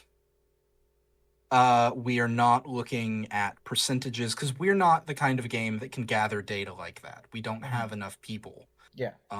The only way we could do something like that, or any company could do something like that, is if they are big enough that there are thousands of people playing and willing to report their results. Yeah, I feel like if you don't have a sample size of at least 1,000 games, then it's hard to make a statistical judgment call. Yeah. Yeah. So the only thing that we really can do is we can play our own game, and we can pay attention to how it feels. If you are having fun, the game is balanced. And I don't know if that is something that everyone will agree with. Well, but we never set out to make a hyper-competitive game. We our game takes less time than a game of Warhammer. And so we had always set out for a somewhat casual play experience, even though there are a lot of sort of crunchy rules. Yeah. It's more about cool moments than it is about wins and losses, in my opinion. Yeah, but honestly, not to undervalue what you just said, because I do think it's very important. But it's like you kind of said, you don't really have, your option space is limited when it comes to how you can define what balance is for you right now. So I guess it is extremely valid and important to have your big top bullet point to be everyone has fun, and I think from what you're describing, that is a reasonable place to be the start and end of it where you currently are. Yes. When you are small, you don't have the same options as the big guys. Yeah. Otherwise, all of our models would be in injection molded plastic instead of 3D printed. Because if the better option is there, you should take it. It is funny because it makes me think about again, it's easy for me to compare to something like to fighting games because I understand the design process of fighting games a lot. But when you look at like fighters in their infancy, or we've got a handful of fighting game franchises that have a lot of games in them. When you look at their early titles, there's a lot more craziness because they didn't have things like releasing patches on a regular basis. They didn't have the huge statistical numbers for like how things go. They just made a game, they released it, and it just went into the wild. And you look at like early Street Fighter or even like early Smash Brothers. I mean, Smash Brothers Melee is the most competitive one. It also has the most like completely breaking bugs that are just banned in tournaments. And then so the bigger things get, the more like you have to start looking at things differently. But that's not something that has to really be your concern right now. Maybe eventually, fingers crossed. But it's possible that we will grow to such an extent that in the future we can do the sort of statistical analysis for is the game balanced. But I've also talked to a lot of people that think that creates that removes the charm. That part of why people play indie games, and I would argue war games in general, is seeing what someone else thought would be interesting. And not playing something that is, statistically optimized, and instead has those little moments of jank or craziness that can produce these crazy, spectacular, mentally cinematic moments. Everyone can play chess, and chess is perfectly balanced. So if balance is your concern, why then would you choose something with so many different randomization factors that ensures that it's literally not possible to be balanced? Yeah, no, a quote I need to track down the author of, but it was a war game designer. He was talking about, he wrote rules, and he was talking about it. And his big quote was that balance is antithetical to what we seek to do in wargaming, which is emulate a battle, the most chaotic, unbalanced thing imaginable. Yes, it is interesting how many people like, yes, a battle in which we both arrive with exactly the same number of men fighting on a level plane with two pieces of L-shaped cardboard on either side of the plane that are the size of buildings. This is how battles are fought. Yeah, and like I said, it's weird that I've noticed this trend, and I kind of understand it because everyone has their own definition of balance, which is why it's interesting when you talk to someone developing a game like, well, how do you define balance and what is the direction you're trying to go to? And I like your guys' approach is we're not going to try and figure out every conceivable way someone could break this because people are always going to try and break this. Our goal is to, if you break it, did you make it not fun anymore?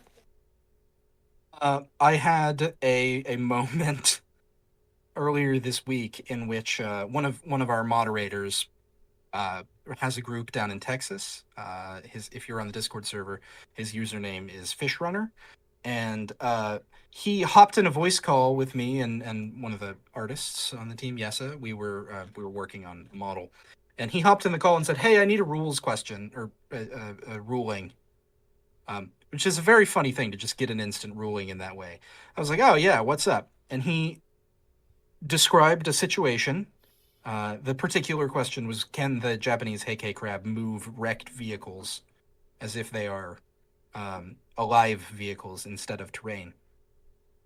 And because of the strange nature of it, my question was, do both of the people playing think that it's fun for it to work that way?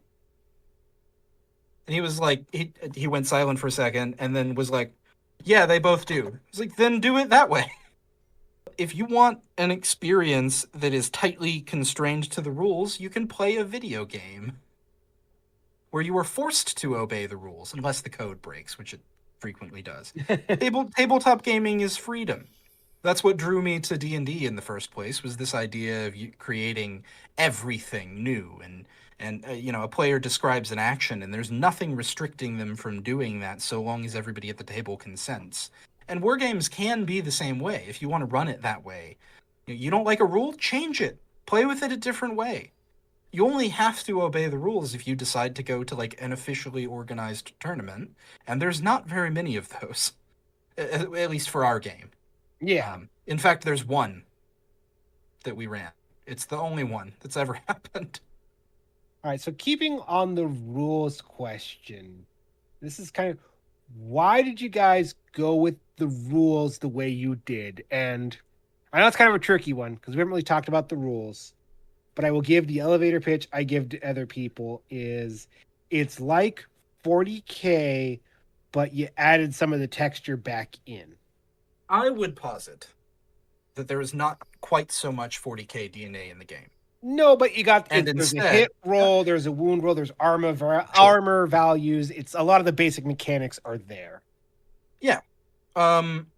There's no chart of If- doom where you have to There's go no like, chart of all doom. right, I've got an 8 and your armor value is 4 and the wind is blowing at 3 miles an hour, which means +3. So what I would say is our game's primary ancestor is actually Star Wars Legion. oh, And I, shortly before starting development on Marcher, I was playing a lot of Star Wars Legion. And the thing that I notice and the thing that I love about Legion to this day is that it is a system designed for efficiency. yep. My primary complaint for 40K, apart from the turn order, which never ceases to amaze me that has survived as long as it has, is 40K that doesn't like change. 40K does not like change. No. But there are a lot of small things in 40K that are built in an inefficient way, in my opinion. And I think Star Wars Legion offered a lot of intelligent workarounds for how to run those things and abstractions that are very useful to shortening the amount of time you're spending doing busy work. Yep. And so what that meant is that now, and we've integrated this into our game very fully, when you move a unit, you only move the commander. Everybody else then moves into cohesion. Because if you're spending time measuring for every one of your guys, it's going to take you longer to do it. When you are measuring for aim or for shooting, you only measure from the commander. And in general, actually, this is a general rule for Marcher. Anytime a unit is doing a thing, you measure from the commander. Anytime something is being done to the unit, you measure to the unit, to any part of it. And all of these little efficiencies were built in the interest of saving time. So you can get to the thing that you want to do, which is rolling dice and seeing what happens. And that was a huge amount of the early inspiration. Let me abstract away a lot of these nitty-gritty gamey things so I can get to the parts I think are interesting. And so we spend a lot of time in the rules on special rules for units and weapons. Every weapon in the game, and there's, I think, nearly 500 unique weapons now, has its own stat block and its own unique, or not unique, but its own special rules determining how it works. And when you fire a rifle versus a machine gun in game, it feels different. It does different things because we approached it as if they are tools made for certain tasks, not necessarily just dealing damage. But in terms of dealing damage, what is this weapon's target? And what is the effect that it has on a target? Is it a machine gun? Okay, it's suppressive. So it makes infantry duck their heads down. It's a submachine gun? Well, it's not quite as suppressive as an actual machine gun. So instead it has spray, which makes the unit that it fires at, unable to take the move action. Is it a shotgun? Then it doubles its hits when it's at close range because it's a shotgun. Cannons have high explosive. High explosive is damage spills over from models. So when you fire a battle cannon at an infantry unit, it can wipe out half the squad. But if you fire a high velocity gun at an infantry unit, it will nail one guy really, really badly. And so that was where we wanted to spend our time, was on those mechanics and those rules. Apart from, and we wanted to take the parts that weren't fun and make them shorter. Sorry, that was a lot. Did I answer your question? Yeah, no, that really did. And also kind of like a good highlight pitch for the game, which is the whole point of these episodes, is to direct people of like, look at this awesome game. Look at the cool things they're doing. Because it's funny that you said you took a lot of inspiration from Star Wars Legion, which I played for a while and I kind of fell out of love with for two very me reasons. One, the scale could never be as big as I wanted. It always felt I was very limited to just above skirmish. Mhm. And They've it changed lacked that in second edition. Yeah, I heard it got bigger. And I'm like, that's good, but it didn't solve my second issue, which is it doesn't have a good combined arms feel. Yes. And that was another thing that we were really interested in doing. We built the game in such a way that it very heavily encourages combined arms. The rules will punish you for not doing it. Not in terms of restrictions. It's not the game doesn't have any type of list building restrictions in the terms of like you must have 4 infantry units in your army in the way that something like Legion does. Yep. Instead, we have just made it to where every unit type has kind of a defined job, and if you are not taking a mix of them, you are going to be bad at one of those jobs. Tanks, for example. Large part of the game is built around the action economy system. Every unit has 2 actions. There are standard actions, which take 1, and there are difficult actions, which take 2. There are also reactions, which can be done on your opponent's turn, and there are free actions, which can be done once on your turn at no expense. And so a tank, for example, has a job on the battlefield. Its job is to be big, to be heavily armored, hard to kill. It destroys other units with its powerful weapons, but it's not something that takes ground. To take and hold ground, you need infantry. And so, for a tank, capturing an objective is a difficult action. It will take its entire turn to cap that point. And in doing so, you have invested lots and lots of points in that unit, and now you're wasting an entire turn, a quarter of the game, because there's only 4 rounds, taking that point with that unit. And it would have been much better if instead you had an infantry unit, which costs usually 100 points or so, and has the capture action for free. If you get an infantry unit near an objective, it takes it, because that's its job. Likewise, a tank has massive weapons. It will do lots and lots of damage when it fires. And a light vehicle, like a recon walker or an armored car or something like that, has a bunch of jobs, but the primary one is being fast.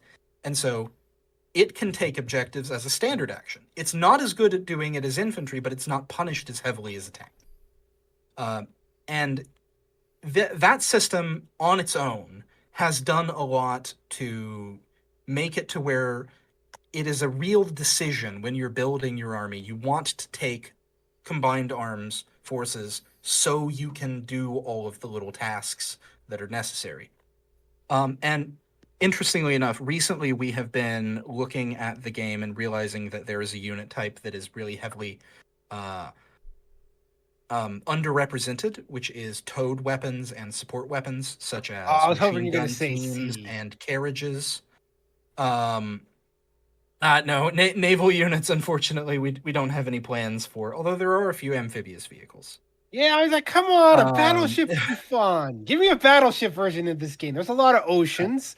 You could totally make a spin-off game of just sea battles. Oh, a spin-off game. Spin-off games will happen if we get there. I would love. You might have to that. scale it down a bit because I don't know if anyone has enough 3D printers to make yes, a ships 28 you guys are millimeter working with. battleship would be quite something. But yeah, where I was going with that though is the carriages, gun carriages are underrepresented because their job, which is destroying things, is often done better by other vehicles like tanks and stuff like that. And so we are looking at adjusting their actions in order to make them a little bit better. For one, I'm looking at giving them the steady action, which gives you 2 aim tokens as a standard action instead of a difficult, like it is for every other unit. And we're looking at giving them Overwatch as a standard action as well. And so Overwatch is going to be, if you've ever played an XCOM game, you understand what this is. The unit sets up, the next time something walks through its firing arc, it can choose to attack them. And this means that towed guns and also tank destroyers and other things like that can do their job, which is to ambush things. In the Second World War, after the the invasions at Normandy, the United States had a terrible time cutting through all of the bockage, these hedgerows, these extremely thick hedgerows all across Normandy. Because you would cut through one of these hedges and the Germans would have placed an anti-tank gun hidden in a bush in a way you couldn't see it on the other side of the field that the hedge went around. And we took a tremendous number of losses from exactly this tactic because towed guns perform best as an ambush unit. They're hard to move. And so when they can get the jump on you and be there before you know it, then they can do their job. Well, it also works great from a gameplay perspective because then you're creating kill zones, which your opponent has to go this certain way, but you've set up a little like, oh, you sure you want to come this way? Which then creates this great gameplay loop of like, all right, how do I dislodge them? Or do I just try and brute force it? It creates a puzzle. Things you guys added that I love is not only can you destroy terrain, you can build terrain. Like there's a deployable system of building up defenses, which is a really cool, like it's an added level of creativity for the battlefield. Exactly. Yeah. I was really inspired when I was younger by a lot of RTS games. I played a lot of them. Lots and lots of StarCraft and the Command and Conquer series, especially Tiberian Sun. I played that one a lot. It's always Tiberian Sun or Red Alert. It's one Red of those Alert. two. Yeah. And of course, the one that is most obvious, Company of Heroes. I loved Company of Heroes. It's a fantastic game. And so when creating Marcher, I took tons of inspiration from Company of Heroes because it did a lot of things that made sense. To the point that early in the game's development, famously amongst the dev team, they never cease giving me shit about it. I wrote a crew mechanic for every vehicle. So when they died, you rolled dice and then their crew popped out of them as infantry units. Which was impractical for a number of reasons, but I do love the system and wish that it was still in the game. I like that, but I see how that becomes immediately a problem. Yeah.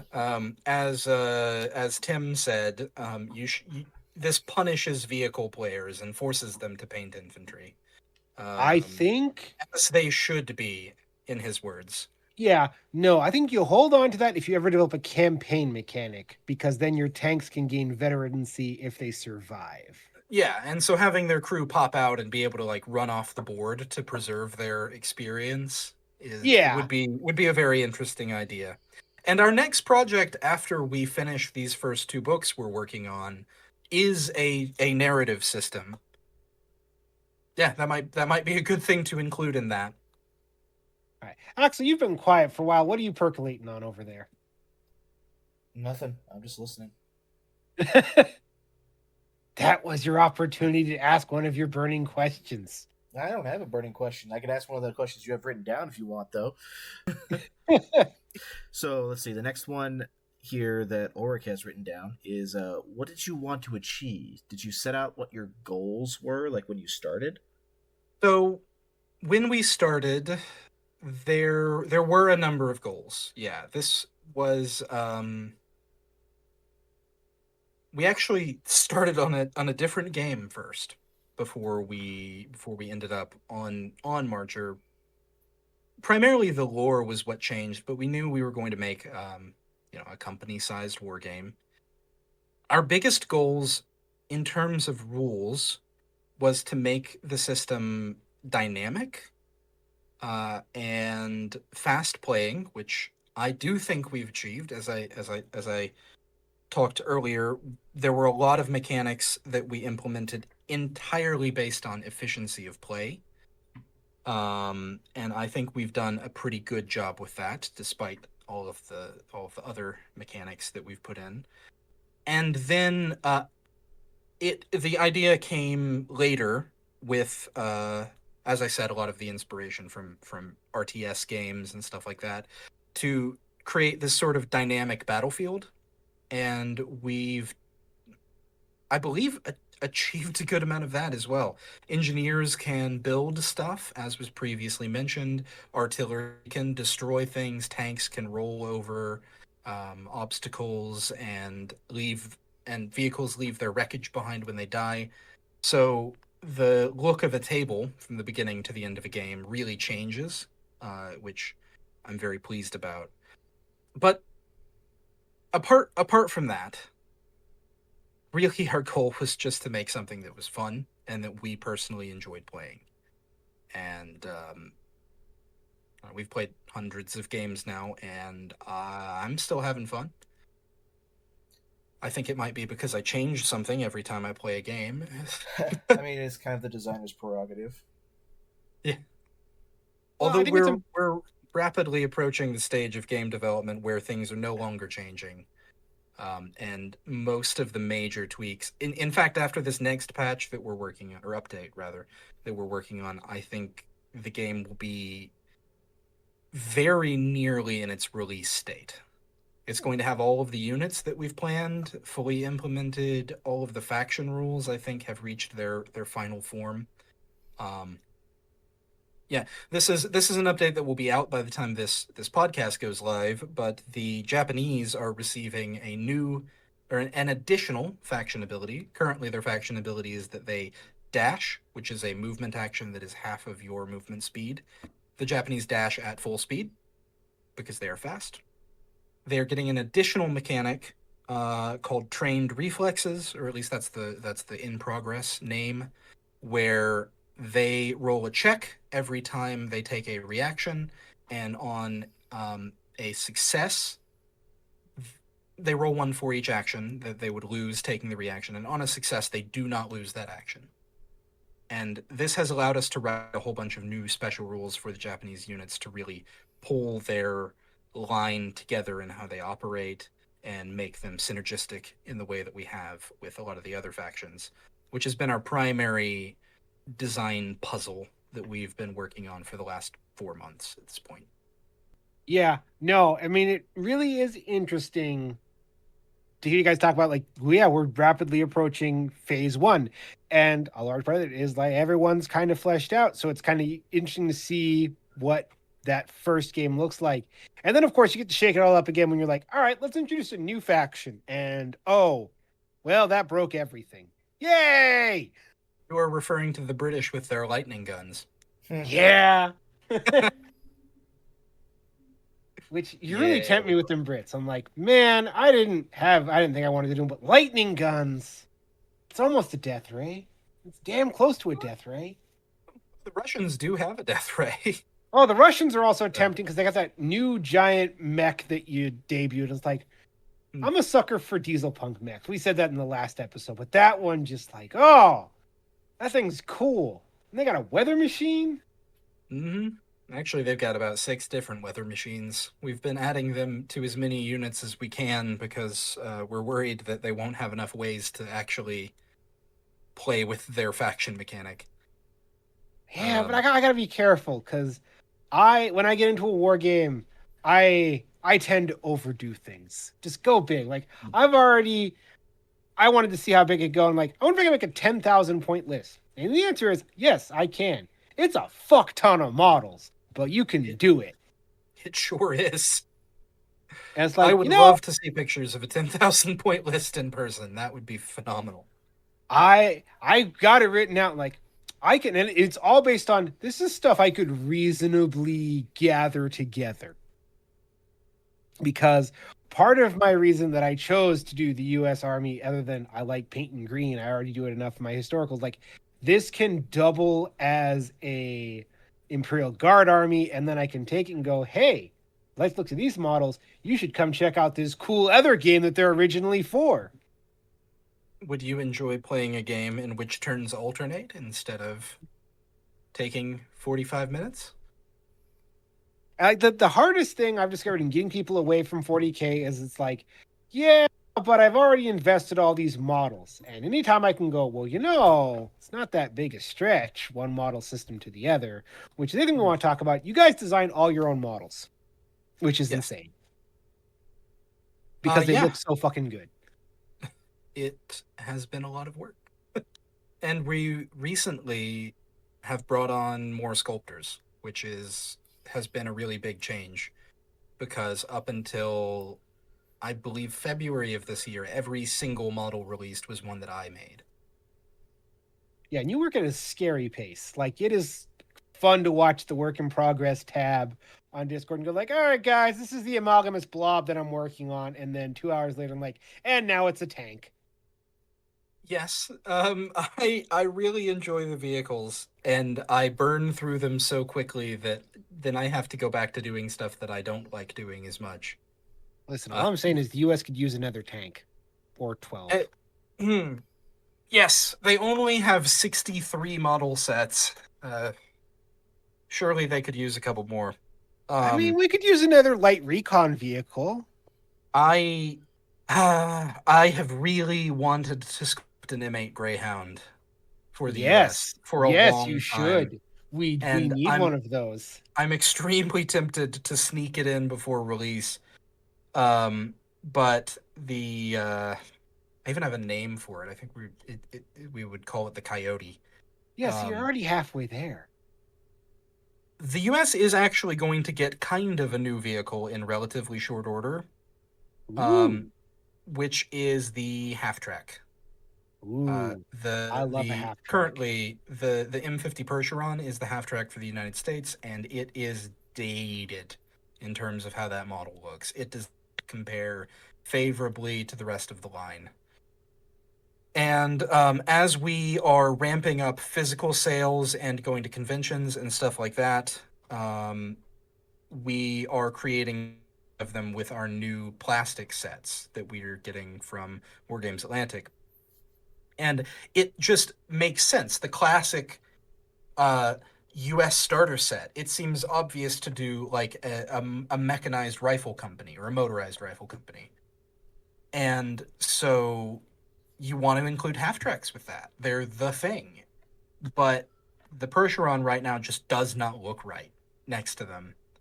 And so the next time that I am free from my other work obligations, that will be what I do. Is updating that one. It's likely going to happen in the next couple weeks. That's what I want to hear. Because I looked at it a couple times and gone, I love a half-track. And that's not a half-bad half-track, but there's something funky. Not quite right. And I can't tell you what it is. Perhaps I squeezed it into proportions that it was not meant to have, because no vehicle should have those proportions. I can't imagine what I did that for. I mean, you work black magic. I'm not going to critique it. Because I look at that and it's like, yeah, no, if I started with an amalgamous blob, it would still be an amalgamous blob. But it'd have rivets. I'd get the rivets on there, but it's like, it's just a lumpy basketball. I do like the rivets. I put 3,000 individual rivets on a model once. Remember you mentioning that? Yeah. Oh, yeah, I mentioned it last time. Look at me. I'm looking over at my water buffalo now, and it's like, yeah, I can see the rivets. They dry brush beautifully. They do. Yeah, that's part of why they're there. And they also provide the patented, not quite historical look. Yep. Which is what we aim for. Every time I set out to make a vehicle, I want it to evoke the historical vehicle, but not quite be the historical vehicle. Well, I think, as Tim said, we love our chimeras here. Yeah. I think that is an important feature that I've kind of pitched. I just pitched like historical wargaming and just wargaming in general. Like, you need something that's going to catch people's eye from across the room when they're walking by, because that's the first hook. And if you're walking by and you're like, oh, it's a World War II game. Wait a second. That's a plasma cannon on that Sherman. What's going on over there? And it's my favorite example of this exact phenomenon. So well, no, it was not last week. It was a couple of weeks ago at this point. Myself and the team attended Origins in Columbus, Ohio. It was a massive convention, lots and lots of people. We talked to lots and lots of people. And we had a kid walk into our booth, maybe 10 years old, maybe a little older. And he was looking at everything on our demo table that we had set up and was like asked a few questions, and his brow was super scrunched up, and you could see the gears turning in his head trying to figure out what in the hell was going on. And I was pointing at stuff and like, this is an M40 Sherman battle tank. And he's like, yes, that is a Sherman. And I'm like, and these are the United States combat engineers. And he's like, okay. And this is an X-32 Rhea light battle walker. And he goes just fully deadpan, that's fiction. Yes, it is. Thank you for noticing. And, I mean, smoke was about to pour out his ears, I think. It was rough. But he stuck around for a small demo, and his parents were laughing watching this unfold, so. I mean, that's a great divider, though. It's like, listen, if you're here for the absolute historical accuracy, this might not be the game for you. But if you got that little bit of wiggle room or even that baseline interest in this is going to work for you. Because, yeah, there is something fun like U.S. infantry. Yeah, that's perfectly normal. Sherman battle tank. Yeah, okay, there's a couple things that don't quite match that. That's fine. That's a knight. Yeah, that's a literal medieval knight. What the fuck's happening over there? And it's the what the fuck that's happening over there, I think, is the really important part of any good war game. Mm-hmm. Is that hook that's going to get people to come over and go, wait a second. What does a Holy Roman Empire tank look like? Kind of like, it's just a Panzer. Perhaps. But not quite. Yeah. And that's where we get people. Yeah, it's they recognize the profile and they go, wait a second. Because there's nothing a good treadhead loves like coming over and inspecting your tank for accuracy. It's like, getting to count the rivets. You're off one rivet and you're like, oh, no. This isn't that model. This is... There was another time at Adepticon this year where there was a guy talking to us who was looking at all of the different tanks and asking me about them, and we were discussing their inspiration, and it was obvious that he was a little aggressive about it, and I think he was maybe looking to trip me up somehow. Fascinating decision, given that I made them, but sure. And finally, like I answered his questions, and he was happy, and he walked away, and he was smiling, and it was very good. I was pleased that I had survived, and the rest of the people I were with said that was like watching a wizard duel. You were saying words, and I did not understand what they meant. So it's fun engaging with people about the armor. They like trying to point out all of the inspirations, and it's gonna get me in the next few years because I am gonna start forgetting where exactly I got parts, and then I'm doomed. Yep. No, there's a common anecdote I hear in the historical wargaming space that people use. It's a real simple way to weed out people you don't want to play with. Is you take one model and you paint one minor but obvious inaccuracy on the uniform or something, and anyone who comes up and comments on it immediately is someone you don't want to play with. Huh. And it really is a brilliant system. It's like, yeah, because that person's going to spend the whole game pointing out your flaws rather than saying, I like your paint job. That is I've not heard that before, actually, but it is a funny way to go about things. I mean, it's interesting, like, yeah, that really is a good system because, I mean, the term that it's on is a lot, it's ironic here is rivet counters. Yes. I am familiar with rivet count. I have been subjected to their wiles before. Oh yeah. Uh, I Which just is- love it. It's funny. It's like, clearly this is not historical. Why are you lecturing me on, well, you see, the chassis suspension on that was not accurate to the period. I'm like, sir, do you not see it's a mech?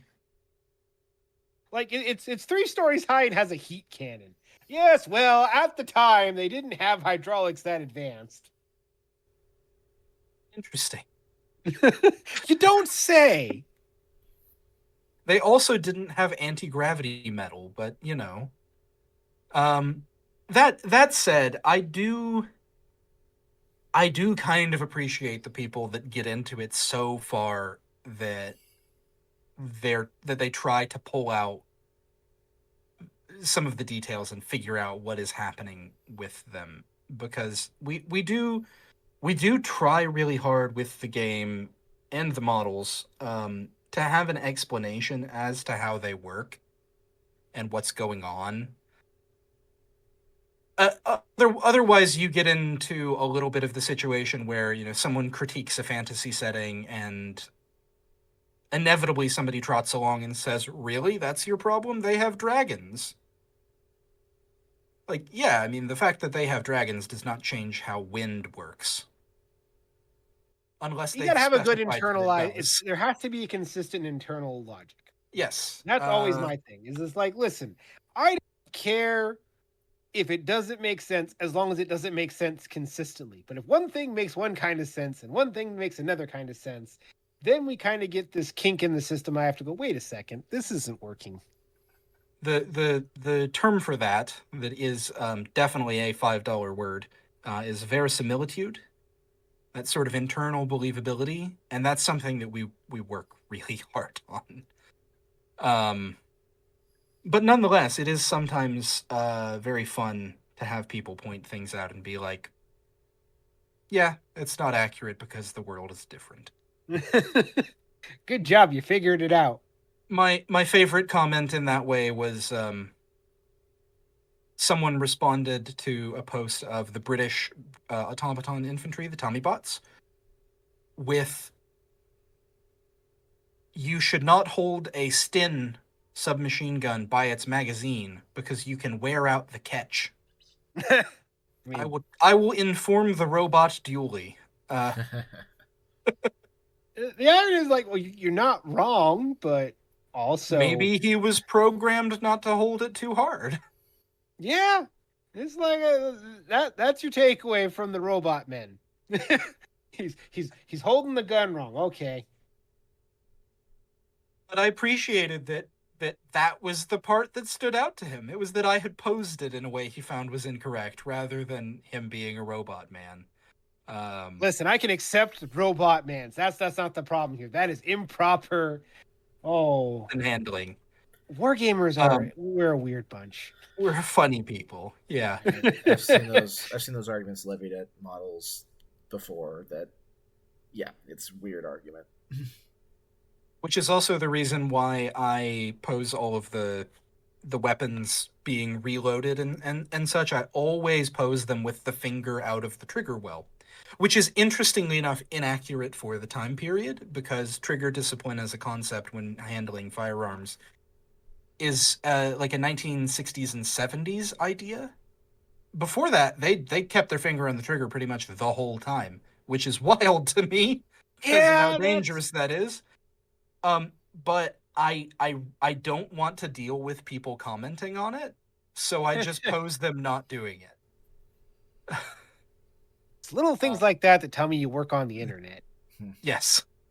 I spend a lot of time doing things in an effort to have people not send me messages. Yeah. We're very familiar with that one. Like, oh, for the love of God, please shut up. Yeah, there's a reason we don't use the word expert in the podcast. That was a mistake we made exactly once. Yep, we made it one time, and that was enough. Okay, we get it. This is the first time my buddy Wretched came on, and this was before I was into Warhammer. We were doing like a teach me about Warhammer kind of thing before I got into the hobby. And so, remember I told you that he was a Thousand Suns player? Well, back in high school, he was a World Eaters player. So he came on to talk to us about Chaos, and I mistakenly called him an expert. which was enough to drive the fucking internet insane. They had to point out everything he got wrong. And he himself did not call himself an expert. He made it very clear, but the fact that I called him that was enough to infuriate. And it wasn't even wrong. It was just his stuff was slightly out of date. Yeah. Hmm. So anyway, we learned to never use that word, and we make fun of it every now and then. Yeah, he was a 3rd edition Chaos expert, not an 8th edition expert. I see. And yeah, that was enough. Like, how dare they? It's like, oh, good God. Yes. Well, Warhammer is famous for its consistency in lore. Nothing ever changes, except when it does. We don't talk about it, except we always talk about it. Because it was always there, and it also wasn't. And I'm mad that they changed the thing they never changed. Yeah. There's a certain level of pointless complaining that you just kind of have to let roll past you. Well, that's just part of wargaming, is general complaining and grumbling. I'm like, just part of being invested in something. Not even just wargaming, but like anything. That really is true. Complaints are a sign that people care. Yeah. Like, I'm not saying that all complaints are bad. I've literally said that, like, if I'm bitching a lot about something, it's because I care about it. I'm not gonna bitch about something that I don't care about. But there's still a line between comments that, like, have value or are productive, or complaints that are meant to lead to something productive, and ones that aren't any of those things. Dear developer, please remove the suppression mechanic from your game. Exactly. No. No. Exactly. I mean, it works so perfectly because it's it's what machine guns are for. It's literally what they do. They throw a lot of shit. They throw a lot of shit in other people's direction, so they go, "Oh, fucking don't move." Because it turns out when people throw shit at you really fast, your basic instinct is to get to low to the ground as possible, kind of freeze up. It's a wonderful system. I don't want to get shot. I'm not going to move. Well, see? Ulrich, you've got one last question here. Now, Jackson's already answered it to some degree, but, so we can be kind of specific. Go ahead. Yeah, our last one we like to end these ones on is, what does the future hold for Marchers? It will, I suppose, depend on how the next year goes, but I think that the future holds a lot. Yeah, because you got the plastic kits coming. Yeah, we have plastic kits coming, and so when those are fully out, which we should be fulfilling our Kickstarter in September or October, which we're very excited about. We had to delay it slightly, but even still, just a couple months. I'm still pretty proud of how quickly we've managed to pull things together, all things considered. When those are done, we will have starter sets available for US players.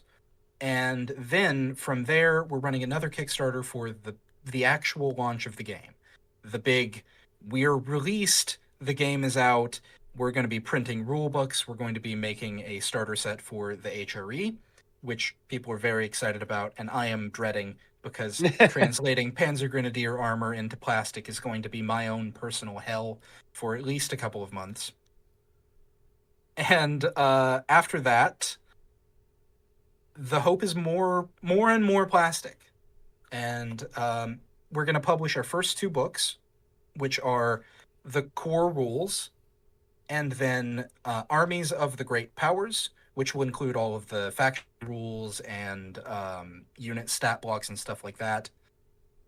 And then after that, we are going to be moving on to developing our first narrative, or not our first, but our first. But I don't know that there will be another one, but developing a narrative campaign system as our 3rd book in the series. Following that, there will be 2 more books. The first one is Armies of the Major Powers, which is going to be the really crazy one. With the Great Powers, we got the ones that you expect to be there.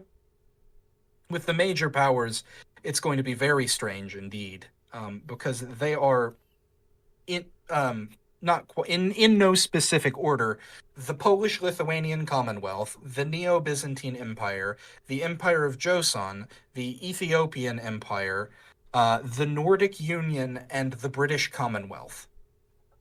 And there are some weird ones in there that we're going to have a lot of fun with. I mean, we've kind of even teased with the Brits with their automatons and lightning tanks. I'm really curious to see what everyone else gets. And so the reason for that is that the Brits that we're getting right now are the British Empire. This is the imperial federal military, essentially. And the British Commonwealth is going to be Australia, New Zealand, all of India, Canton, Malaysia, the Sultanate of Egypt, and so most of the Middle East in that. And these more like low level forces that are part of this really, really sprawling empire that they have assembled. I'm excited for that. It's gonna be and so those should be fun. In terms of gameplay, the Imperial forces are the ones with the automatons, whereas the Commonwealth is going to be things like Gurkhas and Australian Rangers and things like that. So more actual human infantry and some lower tech stuff, which will be pretty race cool. is on to see who gets there first. Will 40K give us new Catachans, or will Golden Dragon provide us with better alternatives? After we finish Armies of the Major Powers, we will move on to Armies of the Minor Powers, which are a bunch of the smaller nations in the world, in particular the Empire of Brazil, the Argentinian Republic, and Grand Colombia are all going to be kind of packaged together as a three-nation front, which should be really fun. And then we're going to call the first edition of the game complete. There might be more stuff after that. After all, we don't know what the next few years will hold, and these books probably won't be out for several years. But hopefully there will be more development, more games after that. We're also, after December, which is our intended publication date for the first edition of the Core Rules and Armies of the Great Powers, we're going to take a break from development of Marcher, and we're going to start our next IP, which I will not tease particularly much, but it's going to be a fantasy setting. It's going to be more of a skirmish game to start with, and there will be many wizards. So I'm very excited about that, because we've spent a lot of time with guns and tanks, and now we're going to have guns and wizards. Nice. So going for hopefully, and don't quote me, we don't know what the final product will look like, but the intent is to have a 17th century technology level. So think pike and shot warfare and the 30 Years' War as major inspirations. What, with wizards? With wizards, yeah. God damn, man, get out of my head. Yeah. But we'll see. So that doesn't have a name yet. Fireballs and Terracos. Perhaps. And then lots and lots of plastic is the hope. Nice. Good goal to have. Mm-hmm. All right. Well, that gets us through all of our written questions. Had a great time, and I think it's about at this point that we pull out the soapbox. You should be familiar with it. You got to use it last time. But in addition to, already getting to basically deliver about your product the whole time, because we were excited to talk about it, this is where we give you the opportunity to plug anything you want to plug. As thank you for coming and talking with us.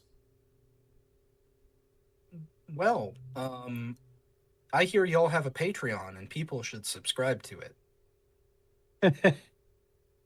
You gave me 3 hours to talk about my game, and that's pretty cool. Oh, well, thank you. All right, then. Well, all of the information for your Discord, My Mini Factory, World Anvil will be included in the description below. Go join the Discord. Go buy the models. They're all really cool, fun to paint. So let's roll right into suggestions of the week. To remind you, Jackson, what we're doing here, this does not have to be related to anything we've talked about. It can be, though. Just something that you've engaged with recently that you want to share with the audience. As an example, I have recently been on something of a Jackie Chan kick, so I'm going back to try to watch some of his older movies. And I watched on, I don't know what streaming service, I think it was like Prime or something. I watched Rumble in the Bronx, which is apparently his first successful international film. It's basically a cartoon from the 80s and how ridiculously black and white the good guys and bad guys are. But The action's good. Jackie Chan is awesome. So there's my suggestion. Rumble in the Bronx is great because it's like 4 movies squeezed into one. A little bit. Like I said, it's just literally there's a point in the movie where Jackie beats up a bunch of punks in their punk lair, and then he gives them a 20-second inspirational speech, which makes the leader suddenly turn good. It's the most G.I. Joe level black and white I've seen in a live action movie in a while. Yeah, the through line, which I love, this isn't not putting any shade on Rumble in the Bronx, is Jackie Chan's going to do some really cool stunts and choreography, and we're just going to kind of use that to tie these disparate stories together. Yeah, you'll probably see me recommending a few more Jackie Chan movies over the coming months because he's got a lot of movies for me to get through, and I want to watch more. Very prolific career. All right, I'll go next. It's the perfect me game I picked up recently on Steam, which is Bomber Crew, which is a World War II bomber simulator in which you are tasked with controlling a Lancaster heavy bomber and taking it on bombing raids deep into occupied Germany. And it scratches that itch of it's complicated enough so as to be difficult, but not to be so complicated as to be stress-inducing. And don't let the kind of cutesy graphics fool you. This game will go sideways on you in a second, especially when your pilot gets shot with a stray bullet and you start nosediving, or you have to come in for a landing and you're missing one of your landing gears, so you have to quickly shift the fuel from one tank to the other, have everyone bail out of the tail because you know that's going to snap off when you left. Oh, and did I mention the game has permadeath? So when your crew dies, you got to get a whole new crew. And when your plane crashes, you got to build your plane back up again. So there really is a high stakes to this mission of, well, you could bail out now and save your crew, but you're going to lose your plane. You've put all this time and money into upgrading the guns and the ammo and the storage racks.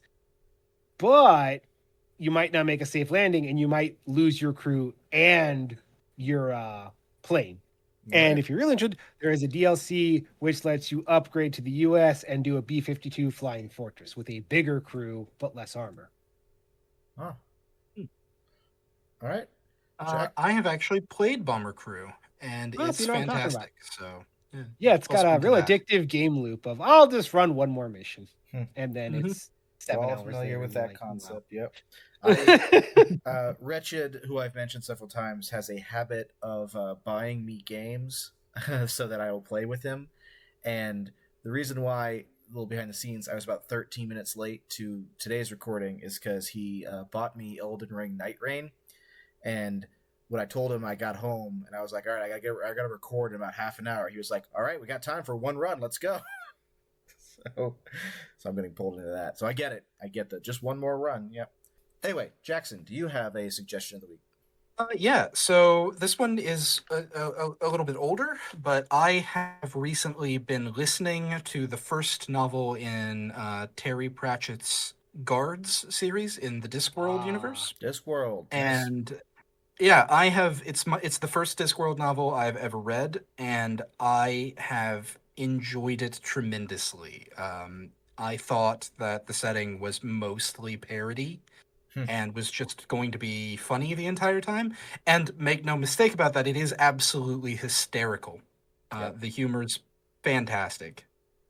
But it also pivots really hard in the middle of the novel into being an actual sort of serious fantasy novel in a way that inspired genuine dread in me.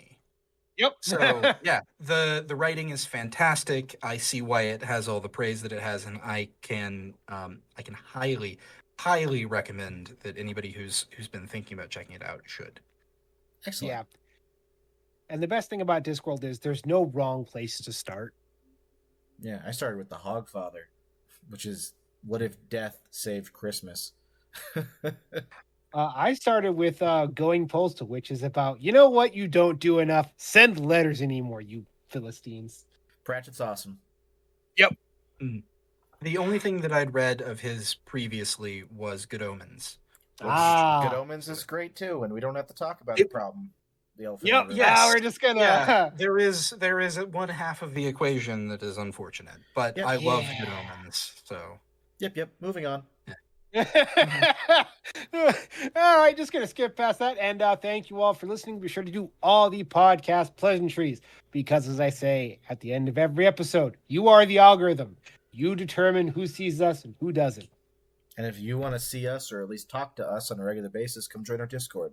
We're both fairly active there, and depending on what channel you're looking at and what's being talked about. But hey, tell us like things you want to suggest or things you think are interesting, or hey, we've got several people who basically started their own community events because we are very open to doing that. So come tell us what you want to do. Come talk with us. As always, this has been Lord Commander Ulrich. And his shield brother, Axel Ray, giving one more thank you to Jackson for joining us. you're very welcome. Be sure to tune in next time, and as always, stay honorable.